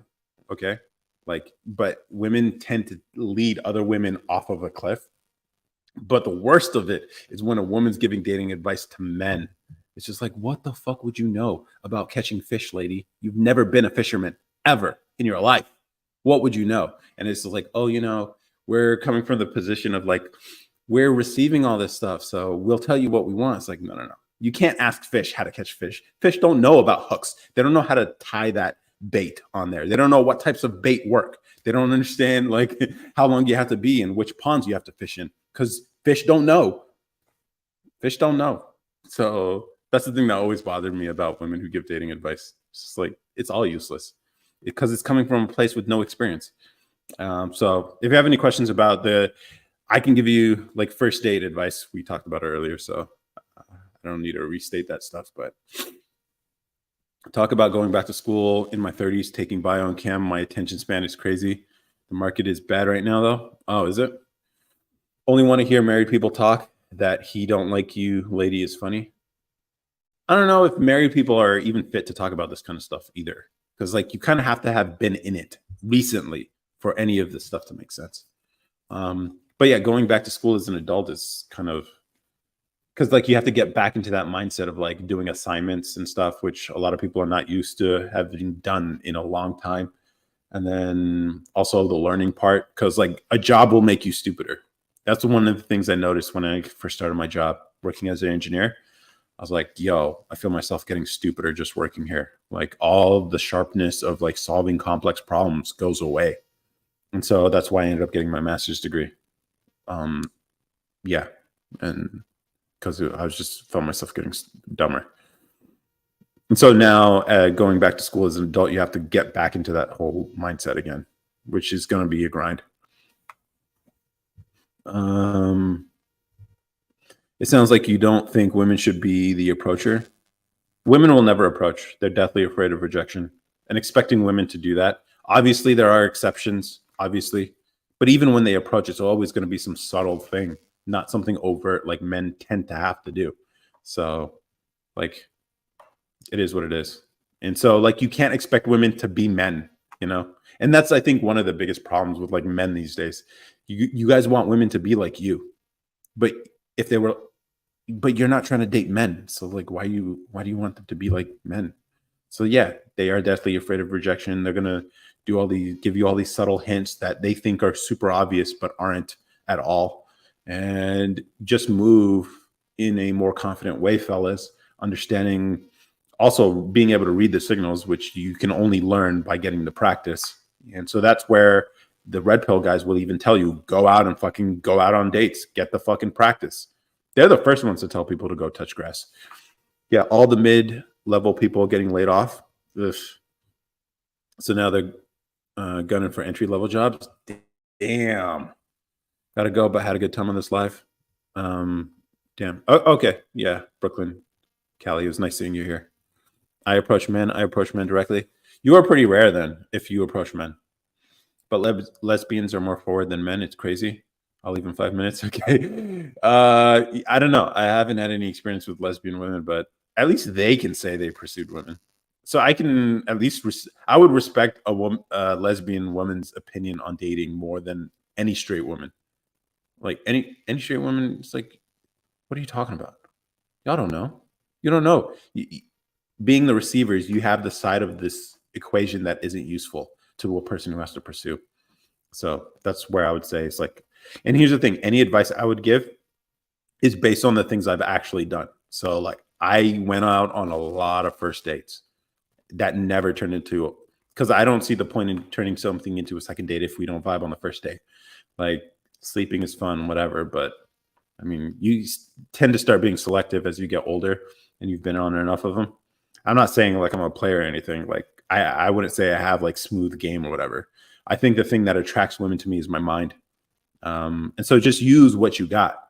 Like that's what I would tell guys. Just like you don't have to be somebody else. Now, if you can learn to be somebody else and be like a joker and transform yourself into whatever you need to be in any situation with any type of girl, that's great for you if you want to be a player. But I never wanted to. I just got to put numbers up because I needed the practice. And then also you got to filter through a lot of people to find people, especially like with the nerdy type of girls who don't really party. They don't go to clubs like that. They don't get drunk every weekend. You know, they read books. They spend a lot of time maybe say in a library, you know, like these girls, you're not going to find them out in public like that. So this is where online dating really does help bring those types of people together, the introverted, nerdy types. And I got a chance to meet a lot of them. LOL, I give dating advice to other women. By the time I graduate, market should be booming though. Yeah, well, hopefully. Like I'm listening to the All In Pod right now, and their predictions about like SaaS companies that they originally made in earlier episodes. They're telling them like you need to be able to your burn, your run rate you have to be able to last maybe a few quarters longer than we originally advised. So these interest rate things are really fucking up everything. And so, you know, maybe printing money was a bad idea because runaway inflation is a problem. And so the remedy is to raise the price of money, which is the interest rates, which if you understand tech and software, you'll realize their valuations are based heavily correlated with interest rates. And so like it's easy to project a software company being worth multiple billions of dollars if the interest rate is near zero. But as it increases, then you do the discount rate calculation differently. And you find it's like, oh, they're not even going to be now the valuations that they raised money on. They got VC capital. Venture capitalists put money into these companies at a certain valuation that isn't true anymore because they were basing those calculations, those valuations on interest rates at the time, which were 2-3%. And now they're up there. You see the problem with all this money printing? It's affecting people. People are being fired because of it, because the valuations of these companies are not what they used to be. So it's like, this is how politics ties into your life. And I wish people knew that, because then you would think about some of the decisions our politicians make. But, you know, these are complex issues. It's part of my job, so maybe it's different. Okay. Lesbians always start with a touch and they don't give up. I wish some men were more forward. Dang, I'm introverted. Here's the thing. Lesbians also, here's the problem with lesbians. Like, nah, I say it like that, but like they have advantages men don't have. Like a man touching you is different than a woman touching you. A man touching you, now you're getting into Me Too situation. A woman touching you is like, oh, she's just a forward lesbian. You see the problem here? This is the problem with like social situations and trends that happen. I don't know if women think far enough about like, hey, what is the consequences of Me Too? Well, men are going to be very careful around women, which means they're not going to be forward like this in the dating context, or they're not going to be caught being alone with any coworker, which means, or even any boss is never going to be around a woman alone, a subordinate woman alone, which means the only people they'll ever give a chance at mentoring is going to be other men. And so like the consequences of these things, people never put two and two together, but it's just funny how it all worked out. Yeah, startups getting clocked right now. Yep. It's tough, man. It's tough. A lot of these companies, I don't know what they're going to do. Me too. Yeah. Multiple rounds of investment. Some of these startups have board and shareholders. You know what's crazy? Because of the valuations, if they get like kicked out, they might not make any money. The founders there might not be any valuation left in these companies that they will have spent 10 years building this company that they don't get a piece of anymore because they get completely diluted out. It's crazy. You guys, oh my God. It's rough out here. I've been breaking out of my shell, but the guys that show interest are older. How much older? If you say you're in your 30s, would you mind someone older? You might like older. I've dealt with that a lot too. And a lot of them are married. Oh, yeah, that sucks. Brooklyn, Cali, that's a whole other issue. Yeah. Married guys who are dating. I don't know. I don't understand that at all. Like, what's the point? I guess you just want novelty, but like, I don't see the point in all that. I don't know. I guess I'm just different. I don't understand that. But yeah, like, isn't it kind of cool? We get to talk about startup valuations and how bad the market is. We got to talk about inflation. We got to talk about dating and Me Too and how that affects things, while also giving dating advice. I don't think you can have a lot of kind of conversations out here on TikTok that go in all these different directions. Have your cake and eating it to shake my head. This one guy I had interest in is married. Found out this week. Damn, that sucks. Like, he wasn't. I don't know. Do married guys wear rings or something, or is it like a separation kind of thing? Maybe we can be hopeful for you. I don't know. So maybe it's like about to. I don't know. Yeah, I wouldn't be. Yeah,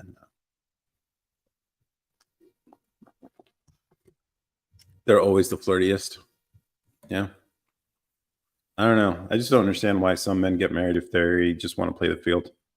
I can understand like there is a social status that comes with being married for a guy. He didn't have a ring, found out through text. He told you, or someone else told you. That's crazy. He has a wife. Damn, that sucks. Maybe that should be the first question you ask when you guys start dating. Just like, are you married? And I think it's a safe question to ask. What do you think, ladies? Is that a fair question to ask when you? I don't think you should have to ask it, but that's crazy that you have to. If you were a startup founder in this situation, what would you do? I don't know. Like, if I started a startup that was my baby. Here's the thing: you have to understand. Like, a lot of these people, they are so passionate about what they do, but they took that money to grow fast. And I get that. I get that. Like, sometimes if you're in a highly competitive space, yes, you need the money to grow fast, and so you go through all these series and you raise a bunch of capital. And it was easy to win. It's very easy to win even before you get product market fit, when interest rates are basically zero, which means money is basically free at that point. People are just trying to throw it to get a return on this, because just holding cash is losing money, is losing value. That was the whole point. This is why having such low interest rate on the price of money, basically that's what they were doing. Like, basically, having money so cheap means that people are desperate to put the money somewhere to work. Otherwise, just holding it would be losing money. And so, like, a lot of these companies probably shouldn't even been funded in the first place. And so now they're dealing with the situation. If I were a startup founder, I would have stayed lean, because I think what money does to a lot of these startup founders is, you get cash rich and you're like, ooh, now I can flex a little bit. We were struggling in the early years when we couldn't get funding, whatever, got a little bit of traction, and now we got money, so we can get the nice office, we can get the nice campus, we can hire maybe people we otherwise shouldn't be hiring. No, I fuck with the whole lean startup kind of energy. Like, let's keep the team like sub 10 people. Could we do that? Could we do some like WhatsApp situation where it's only like a handful of engineers and maybe some product people, and that's it? That's a whole team, and you can get to hundred millions of dollars of valuation and a huge user base with such a small team. I think that's cool. And I think that's why I like what Elon's done with X, where he cut staff by a lot and realized, like, you could still run Twitter just fine, but with such fewer people. You have to know. I don't ask. Yeah, I think you do have to ask that question now. Unfortunately, if they're older guys, I don't know. It sucks that you have to, because it's like, I wish, if you're on a dating app or something, you shouldn't be. I don't know. I don't ask. He should have told me instead of putting his hands on my waist. He knows what he's doing. He knows what he's doing. Damn. Yes, they always want a young tender. Ooh. That's true. You can win without actually putting out a product. Yeah, because it was too easy. It was too easy. That's the problem. Like, even this is true in social media as well. This is true in a lot of spaces. Like, If you're early or if the situation's right, a lot of people will eat good off of the easy, how easy things are. Like people who were early on TikTok got views so easy and they got follower accounts super easy. I bet you a lot of the follower accounts were fake too. I bet you TikTok seeded their platform with a bunch of fake users to give people some dopamine hits with follower accounts so that these creators would make content. And so you see a lot of people with like huge followings, but their content doesn't perform now when TikTok is actually a popular platform, which sucks for them because it's just like you were eating too good off of this easy views, And so like same thing with companies. It happens in every space. It's like when things are too easy, a lot of people can enter, a lot of people can win, or at least seem like they're winning. But as soon as things get hard, then you see who's really about it and who isn't. Fortunately, I didn't hop on the early TikTok trend. Literally, this is the second account I've made because I think my first account was shadow banned. I used to use the N word a lot, and it's such a good word too. But it got I think it got shadow banned, so I ended up starting this. So, and then I got lucky. I actually figured out this whole content thing. But that's true. You can win without actually putting out a product. What do you think is Bigfoot real? Nah, not really. But maybe. Here's the thing. I don't like to dismiss conspiracy theories. I like to think. I like interesting ideas, and so like you can believe whatever you want. You could say the Earth is flat, whatever. I'm not going to say. Obviously, I know it's not, but it's one of those things. Like if you believe it to be true, it doesn't really affect your life in any way. So what's the point of like trying to dispute it, or like Yes, you need Harvey Mudd students that get along. That would create a great startup. Harvey Mudd. I don't know who that is or what that is. Yes, fake credibility and less engagement. Yeah. I think this happens on Instagram too. Here's the thing. I was actually approached by someone on Instagram. He's like, yo, I could grow your following. And then let me show you. And he added a bunch of fake bot accounts to my following on Instagram. And I went one by one, removing those, each one. I'm like, I want to do this the right way. And I want to do it in a way that aligns with my values, which is usually honesty and try to do some credibility and try not to manipulate people at the same time. If I can grow an audience that way by being honest and upfront, calling out bullshit as I see it, and trying to come from a position of at least understanding what I'm talking about because I lived it myself, then and still successfully build an audience here and monetize it in some way that's useful, not just for me, but for anyone else who wants to come on or promote their own things and come on the podcast and we talk about it or whatever, then I think I will have figured something really interesting out. Most people, they're just out here for some fucking clout, and they will lie, they will cheat, they will manipulate, they will buy followers. A lot of the people I see on social media, I'm just like, all right, fake, fake, fake, fake, fake. Or some people use other people's content. So, you know, they're skating on the generosity of copyright holders. And which is why I know I do reaction content really well. Like my biggest video is the DoorDash video where I explain the situation of this viral video about this DoorDasher eating the food. And I explain exactly what was happening, and it's not what people thought. And so I am changing the form and function of that original content, which falls strictly under fair use. And I know it does. But again, I want to make content that doesn't rely on other people. Because then you sort of become dependent on it. So you get the Abba and preaches and stuff like that. Because I've seen, you look at their own videos versus their React videos, and you see huge difference in viewership. It's like, okay, so they've decided to hang their hat on other people's shit. And then there are people out here who just do reaction content alone. That's it. They don't even add anything. They just take other people's content that other people have worked hard making. Then they just post it on their own thing and they just stare at it and just like, wow, that's crazy. And they call this original. And so what I don't like is people taking creative work that other people have sweat to create and then using it for their own fucking clout. And so if I can solve that problem with some software too, like help people, I don't know. There's all these ideas that like, yeah, I'll stop talking about myself though. Yes, fake credibility and less engagement. I need to figure out which industries will be destroyed or improved by AI. I heard someone say this on a podcast where any industry that doesn't require original thinking will be destroyed by AI. Anything that does require original thought and creativity won't. It'll actually just be a tool that creative people will use. So like when people say music or whatever, it's just like, if AI can replace like the music industry, that shows you that the music industry has lost this the creative aspect to it. And I think with like the whole TikTokification of it all, where they're making songs for the platform instead of actual like out of creative whatever, then it's sort of a sign of the death of that industry.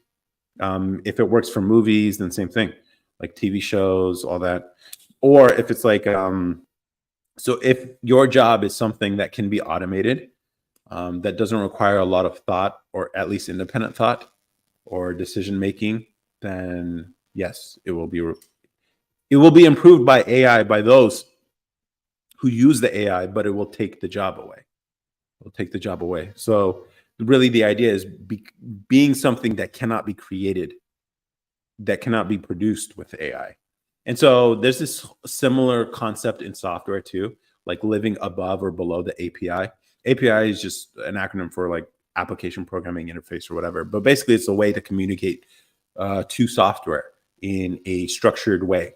And so like if you think of like the Uber app, which is a drive sharing app, right?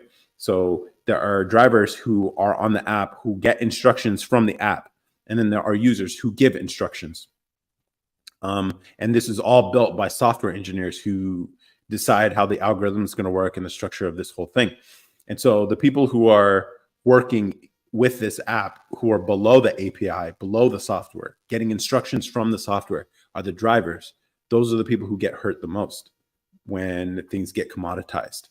And you see this with drivers. Like if you do the calculations on like depreciation of the vehicle and stuff like that, you come to find that for a lot of drivers, it doesn't make financial sense for them to be driving. But if you live above the API, you're the person giving the software instructions, you're the software developer, you're invaluable, and you can make hundreds of thousands of dollars a year with compensation packages as they are, because you're the one giving the instructions.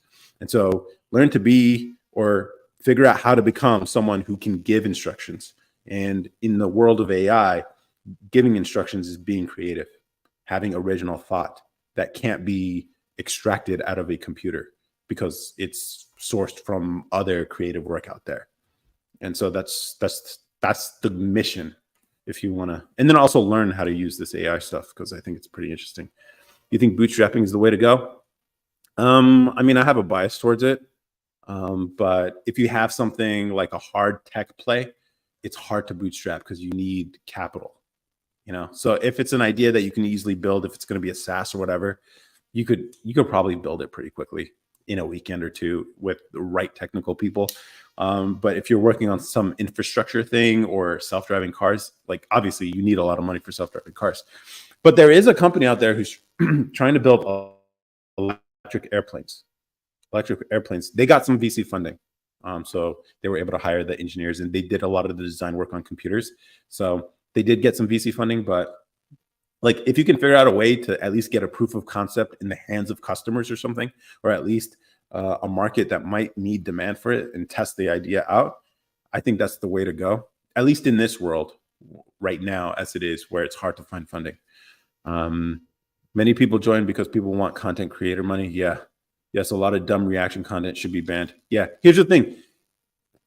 Copyright is one of defense. Okay. So the original copyright holder has to claim it, and then it has to be taken to civil court. It's a civil matter. And so like for a lot of these reaction people, they're skating on the generosity of the content creators, not pursuing their rights for that work. Like in television, in mainstream media, whatever, they usually get it cleared before they even use any of that stuff, because they realize the legal battle is not worth it. But in the internet space, for some reason, people think it's okay to do that kind of stuff. Like you can just take other people's shit without changing it in any significant way. And so it's weird. It's weird. Media is saturated now, though. There are only so many hours in a day to consume what exists. Yeah. And I think like that's where I think as content creators, we have to think about like what's the next evolution of this stuff. I've been thinking like even podcasting, like the reason why, if you're wondering why a lot of podcasters, a lot of people, content creators who used to make like original, highly creative work now got into podcasting is because podcasting is way easier to produce, way easier. All you got to do is just speak into a microphone, cut up a few clips, post it on social media, and you can get a lot of reach without a lot of capital work or creativity required and effort into creating a video. But I think, but this started off as a podcast because it was just one of those things that came out of the pandemic. But I've been thinking about like ways to elevate this, like what's beyond podcasts. And I think in the YouTube channel, I've been exploring some things like making things that I could sell to people. Like here, I have a TikTok shop. I sell like things that I use, like whatever. But I'm thinking like, what if you can explore interesting ideas or build interesting things that actually help people, and you make your money not from advertisers, but from the things you produce, or maybe even from the things you work with, the people who watch you. You guys create something. So an idea I came up with, and it's on one of the podcast episodes on the YouTube channel. We have this series called After Moments where we just have conversations on video. And I thought about this idea of like, what if we started interesting ventures or businesses, but we collaborated with people who watch, the audience members of Table Moments, and be like, yo, all right, we need to come up with this name for the service that we just came up with. And we do this community building. And then the best part is I could give away pieces of that business to y'all, to you, the watchers, the people who participated in helping this thing exist and be created in real time. And this is sort of Mr. Beast strategy, except instead of just giving you money, I give you a piece of a business. And I think that'd be pretty cool. So hopefully, let me catch up with comments. That's why I don't understand why people say AI will replace software engineering. Yeah, it will just make software engineers more efficient. I think people are placing too much faith in AI. Yeah, AI is not quite there yet, but I could see at some point it can be very useful for people who know how to use it in the right context. Let's see. That's why I don't understand. I think people are placing too much faith in AI. Yes, Drake's 2C slide was the perfect example. Hollow echo like. Yeah. And I think people can tell. Well, here's the thing. The average person probably doesn't care that much about actual genuine creative work. But for those who know, they know. A lot of people don't want to think for themselves. AI still has a lot of errors. I can't think on the level of humans. Here's even crazier, though. I heard someone else say this on a podcast. Like, people don't want AI to be honest, because the beauty of technology is that it can be honest, because people lie to each other all the time. Like even the conversations we have here, I say things you guys probably don't want to hear. Okay. But I've made a promise to myself. Like I'm done playing the social games. I've never been one to play it well either. So I'm like, you know what? I'm just going to try honesty with you guys. Yeah, I can couch it or tailor it in some like witty remarks so it comes off not as mean, but I'm still going to be honest about it. But the thing is, like, an AI could do this. And if AI could be honest with people, then it could actually change the world in a really, really positive way. The only problem is people don't want honesty, which is why, remember when ChatGPT was coming out, they're like, oh, it's saying these things about crime statistics, or saying these things about like whatever, or about conflicts in the world. And, you know, we have to censor it. So they started censoring the AI, essentially taking its usefulness out. So they actually dumbed it down. They dumbed it down to the human level. And so when people say artificial intelligence is like, it's almost like a oxymoron. Humans aren't intelligent. Like, so they turned it to be more human-like, in effect, making it dumber and less useful. So again, on another level, you probably don't have to worry about it too much because they made it dumber on purpose. Facts, face-to-face industry will be safe. Humans are wired for interaction ultimately. Yeah. But I mean, things have become less and less face-to-face, right? Now we have like self-checkouts and stuff like that.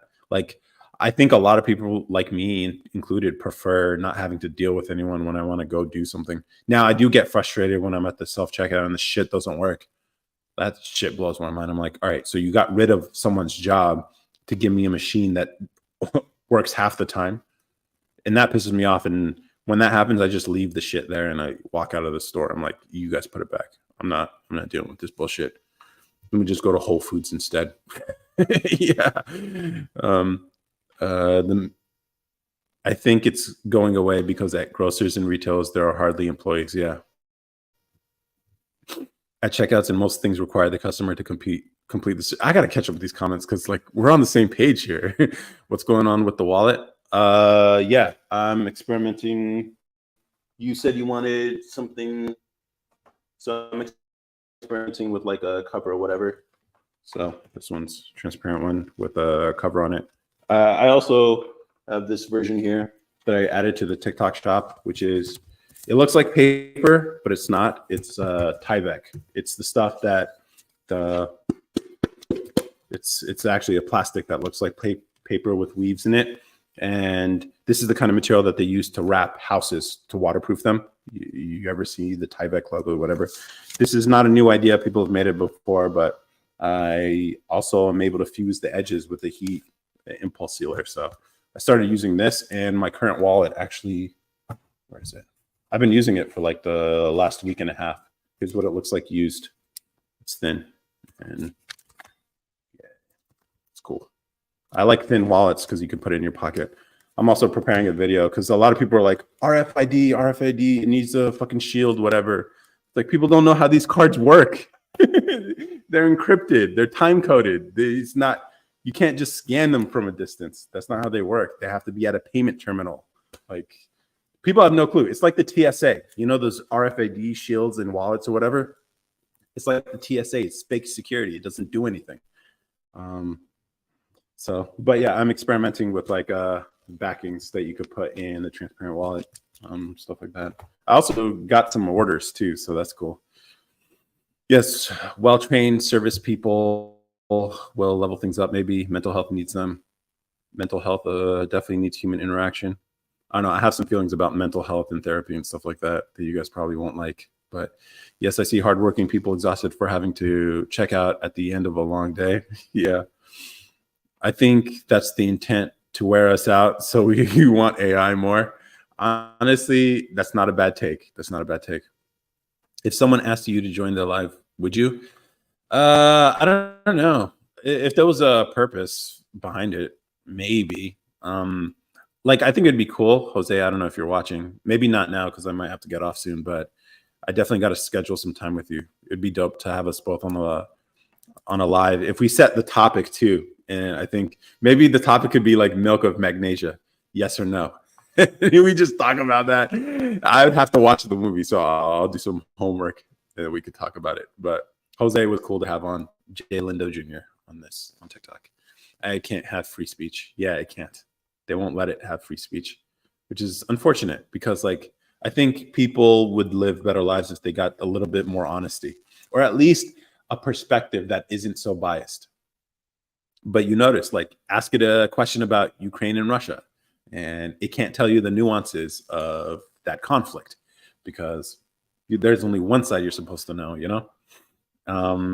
Or ask them about like crime statistics, obviously, which you could easily get from the FBI, but it can't report it, or ask it to describe certain things. And it's like, no, I can't do it. So yeah, that's an interesting thought. It definitely is. Yeah, I can't have free speech. Yeah. Yeah.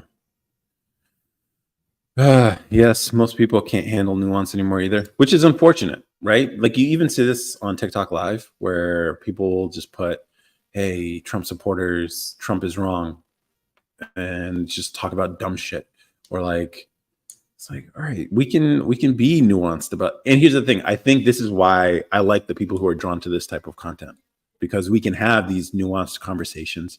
We can disagree, because I know a lot of you guys disagree with like my personal beliefs, but I think that's okay. I think it's cool. We get to like challenge each other.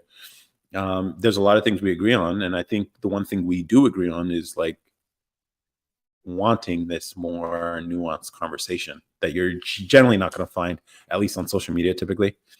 And so it'd be cool if this can become that kind of thing.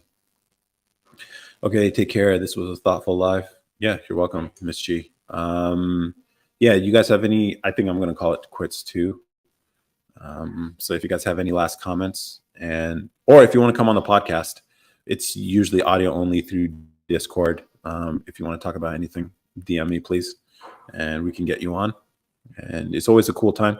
Usually my brother comes on the pod, and we just riff, just like this live. Maybe one day I'll be more structured with all this, but right now, just like let's get the content out here. Let's connect with people, talk about interesting things, and make it not so like formal. Eventually, I think it'd be cool if we upgraded the setup. It'd be cool to actually invite people in person, so have the funds to do that and actually have some interesting discussions. And then when we come up with cool, interesting things, we go and make them in the world. So I think it's like, oh, we came up with this cool, interesting idea for how whatever, then we can just go and it's like, you know what, maybe we should build that. And then we go build it as a team or a community or whatever. How do I get on the You know what? You want to come on the podcast this week? We usually do it Thursday nights Central Time, 9 p.m. Central Time. Just DM me and let me know if there's certain things you want to talk about, or if you just want the conversation to go anywhere. This typically, like the lives, we can go anywhere. It'd be awesome to have you on. We could talk about being a black man in, I think, if I remember correctly, Charlotte. Oh, we could talk about cooking. Yo, I think that'd be really cool because I know that was the thing that you're really into, right? Or law. Yeah, we could talk about law. But I think your passion is cooking, right? So it'd be really cool if you want to talk about that. I've been trying, for some reason, I can't get like my bread mixture right, like it's too sticky and whatever. But because I've been trying to make this like a traditional East African bread and, with yeast and stuff and getting it to rise or whatever. Dude, I might say a racial slur. Okay. TikTok is just going to clear the comments. So law. We could also talk about law too. Yeah, I think that'd be cool.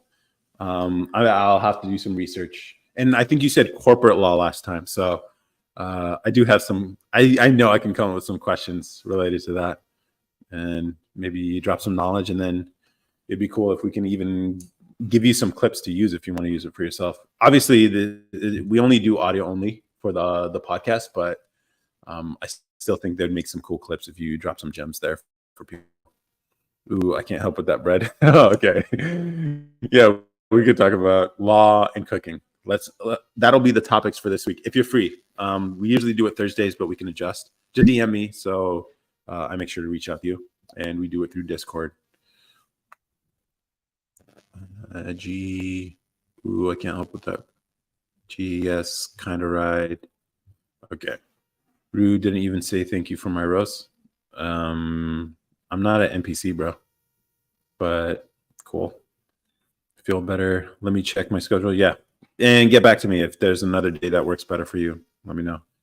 You're going through law school? Yeah. So maybe you can give some advice on the journey to becoming a lawyer.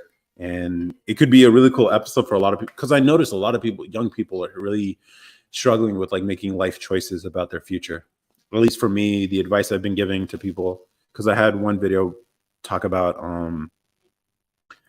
where I talked about the hardest engineering major versus the easiest and whatever. And I had a bunch of students reach out to me and like, all right, I've been thinking about this. I've been thinking about that. I've been trying to give them some cool advice. You're in the boonies right now? Are you okay? Blink twice if you're safe. So it'd be cool if there's a segment part of that of your episode, Ryan, where we talk about how people can get into this whole thing if they want to become lawyers, and then also talk about like how shady lawyers can be in becoming a lawyer. Okay, put that down. I'm gonna put Ryan. Yeah, and make sure you DM me too, because like I get so many like notifications from some of the videos I've posted. It's hard for me to like find and catch up to people unless they DM me first. Are you accepted yet? Done your LSAT? Good questions. What's the easiest and hardest engineering major? Obviously, the hardest is electrical. A lot of people in the comments were saying chemical, but I don't know. It's definitely electrical for sure. It's some weird stuff.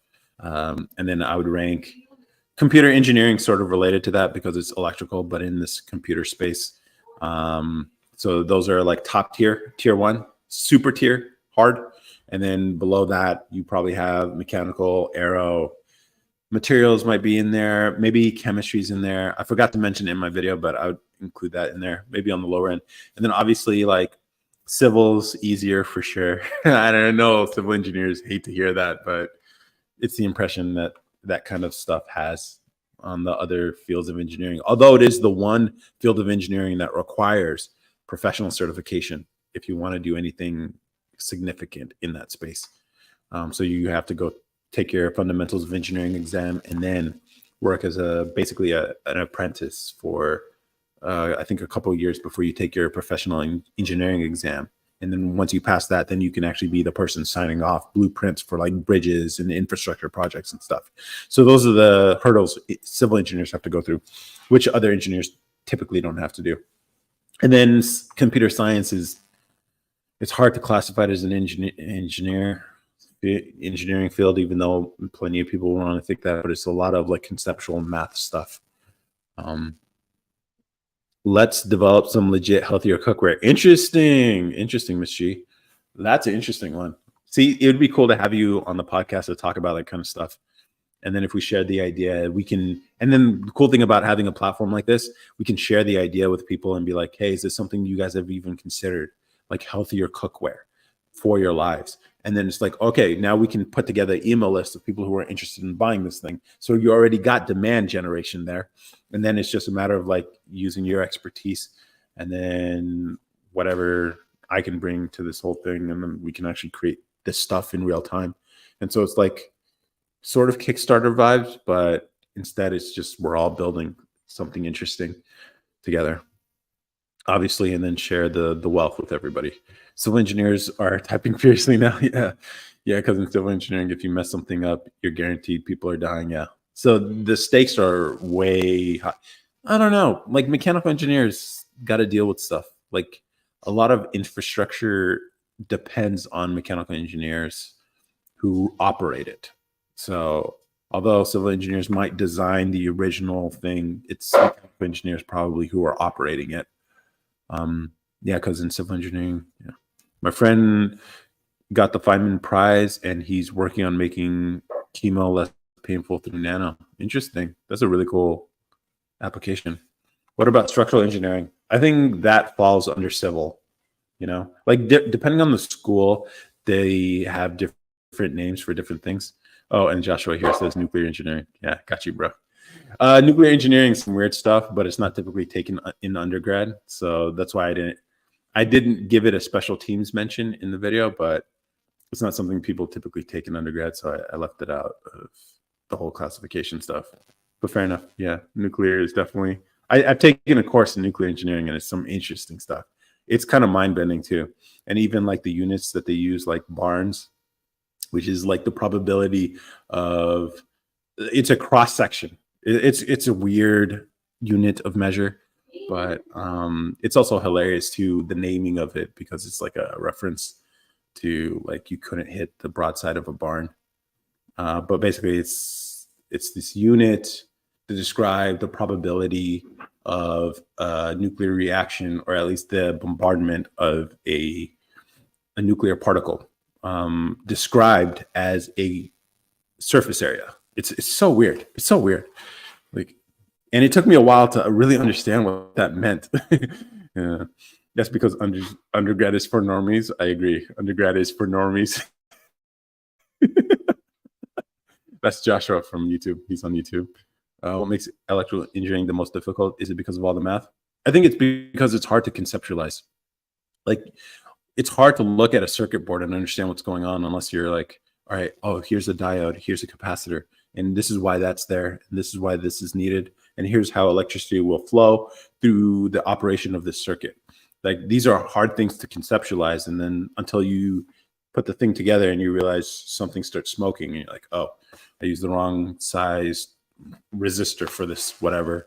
And then the calculations aren't really that hard. It's just hard to conceptualize something that's mostly like in this electrical space.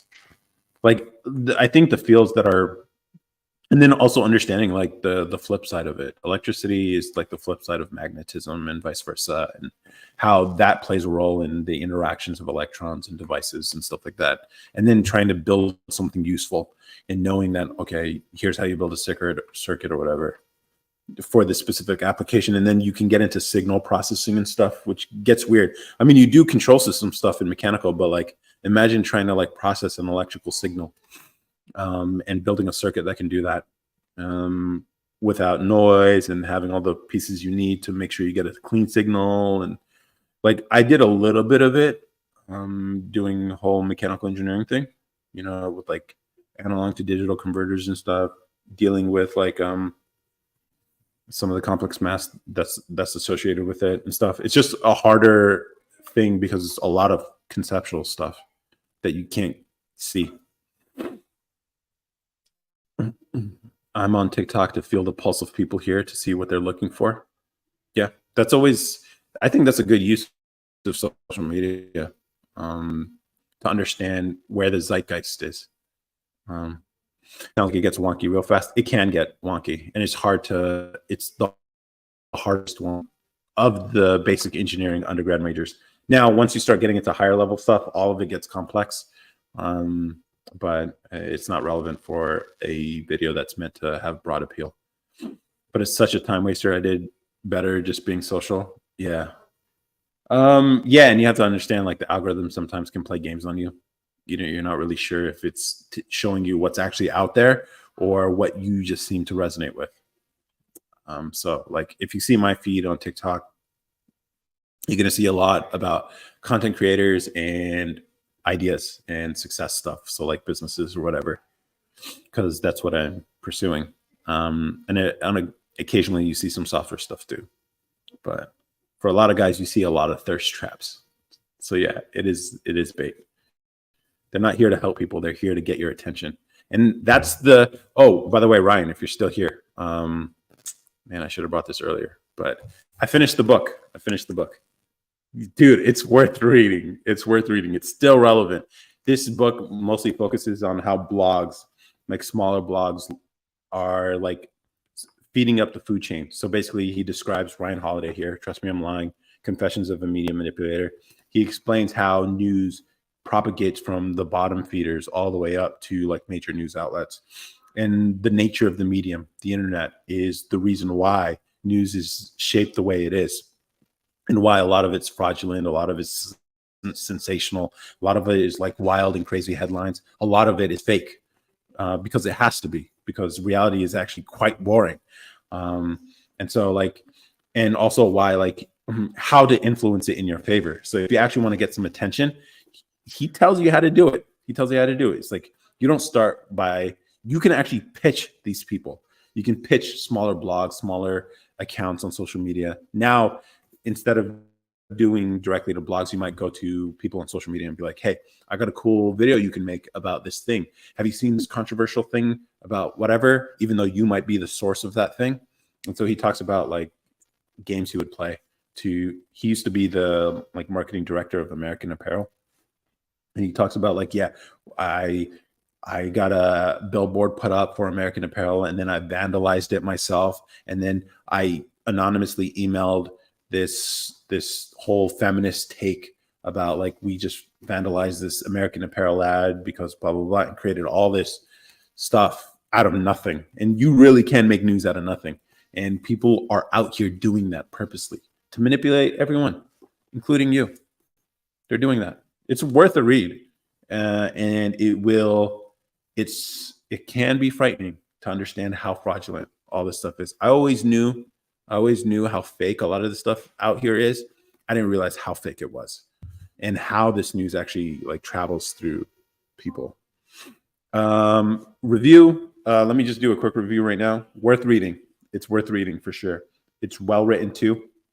He's like the protege of like Robert Greene right here, who did the 48 Laws of Power and everything. So the writing style is familiar. And yeah, it's a confessional, and it can be depressing if you. I got to get the book this week. I love it. Interesting. Yeah. Read Neil Postman's Amusing Ourselves to Death. So prophetic. The Huxley versus Orwell argument. Interesting. I'll write that down. Right now, I'm reading this book on genres to understand stories. There are 14 different major genres, and to understand like what makes for a story, why they resonate, and some of the beats that each of these genres have that are necessary in order to tell those types of stories. Because I want to get into more like maybe not video essay, well, maybe video essays, but like more story-based content. And so I think it's best to understand stories from the stuff that works already. So that's what I'm reading right now. But I'll definitely write that stuff down. I'm using ourselves to death. Cool. Got it. Awesome. Yeah. So maybe I'll do some lives just dedicated to books. And here's the thing, there's a guy on TikTok who does book reviews. He's even written a book called not time management, mind management, he calls it. And he has this different framing on like creative work and ideas and stuff like that. Give him a follow, and I think I think that's how I heard about this book, but it's good. Are we doing a book club? Maybe. I don't know, dude. I'll just try to do lives more frequently, and maybe I'll just have lives dedicated to books, and we can talk about what we're reading. Or if you guys have any ideas about like what books to read. I think it'd be cool if this kind of content, or at least social media, made people smarter, or at least more insightful or thoughtful about the world. So we'll see. But yeah, Ryan, reach out. DM me real quick, just say hey, and then I'll take it from there. And it'd be dope to have you on the podcast this week. And yeah, and then we'll have, so there's an audio component, there's the TikTok, and then there's also the YouTube channel, which I'm always trying to figure out ideas for that. I don't know, I have some ideas. I don't want to reveal it all, but I think I'm going to call it quits too. It's getting pretty late here. 7:45. I know I came on early today. I think I'm going to start doing lives earlier. I think that makes sense. But yeah, if you guys have any last minute comments, please put it in the chat. Otherwise, Miss G, it was nice seeing you here. Maggie, you don't have to say anything. Your presence here is appreciated. Linda Thomas, nice to see you here. Ryan, obviously, you're a returning member. I appreciate it. Jonathan Healy, awesome. Thank you, everyone, for coming on the live. And I will definitely be on. So I do this every Sunday. Oh, thank you, Ryan. You don't have to do that, but I appreciate it. Thank you. I'm not I feel like an NPC anytime people give gifts. So, but I appreciate it, Ryan. I do this every Sunday. We have conversations like this. If you fuck with this energy, you're welcome. You don't have to agree with me. I, in fact, prefer if you disagree with me because it makes the conversation more interesting. But we do it in a civil way. This is a podcast page, and so we have interesting conversations. You have a hard time receiving? Yeah, I do. Christian says, shut up, Riz. Okay, next time we'll talk about Riz, and maybe we can all share ideas on how to give some game out here. But otherwise, it'd be dope if we can build a community who just helps each other win and do it in an honest way without taking advantage of each other, you know?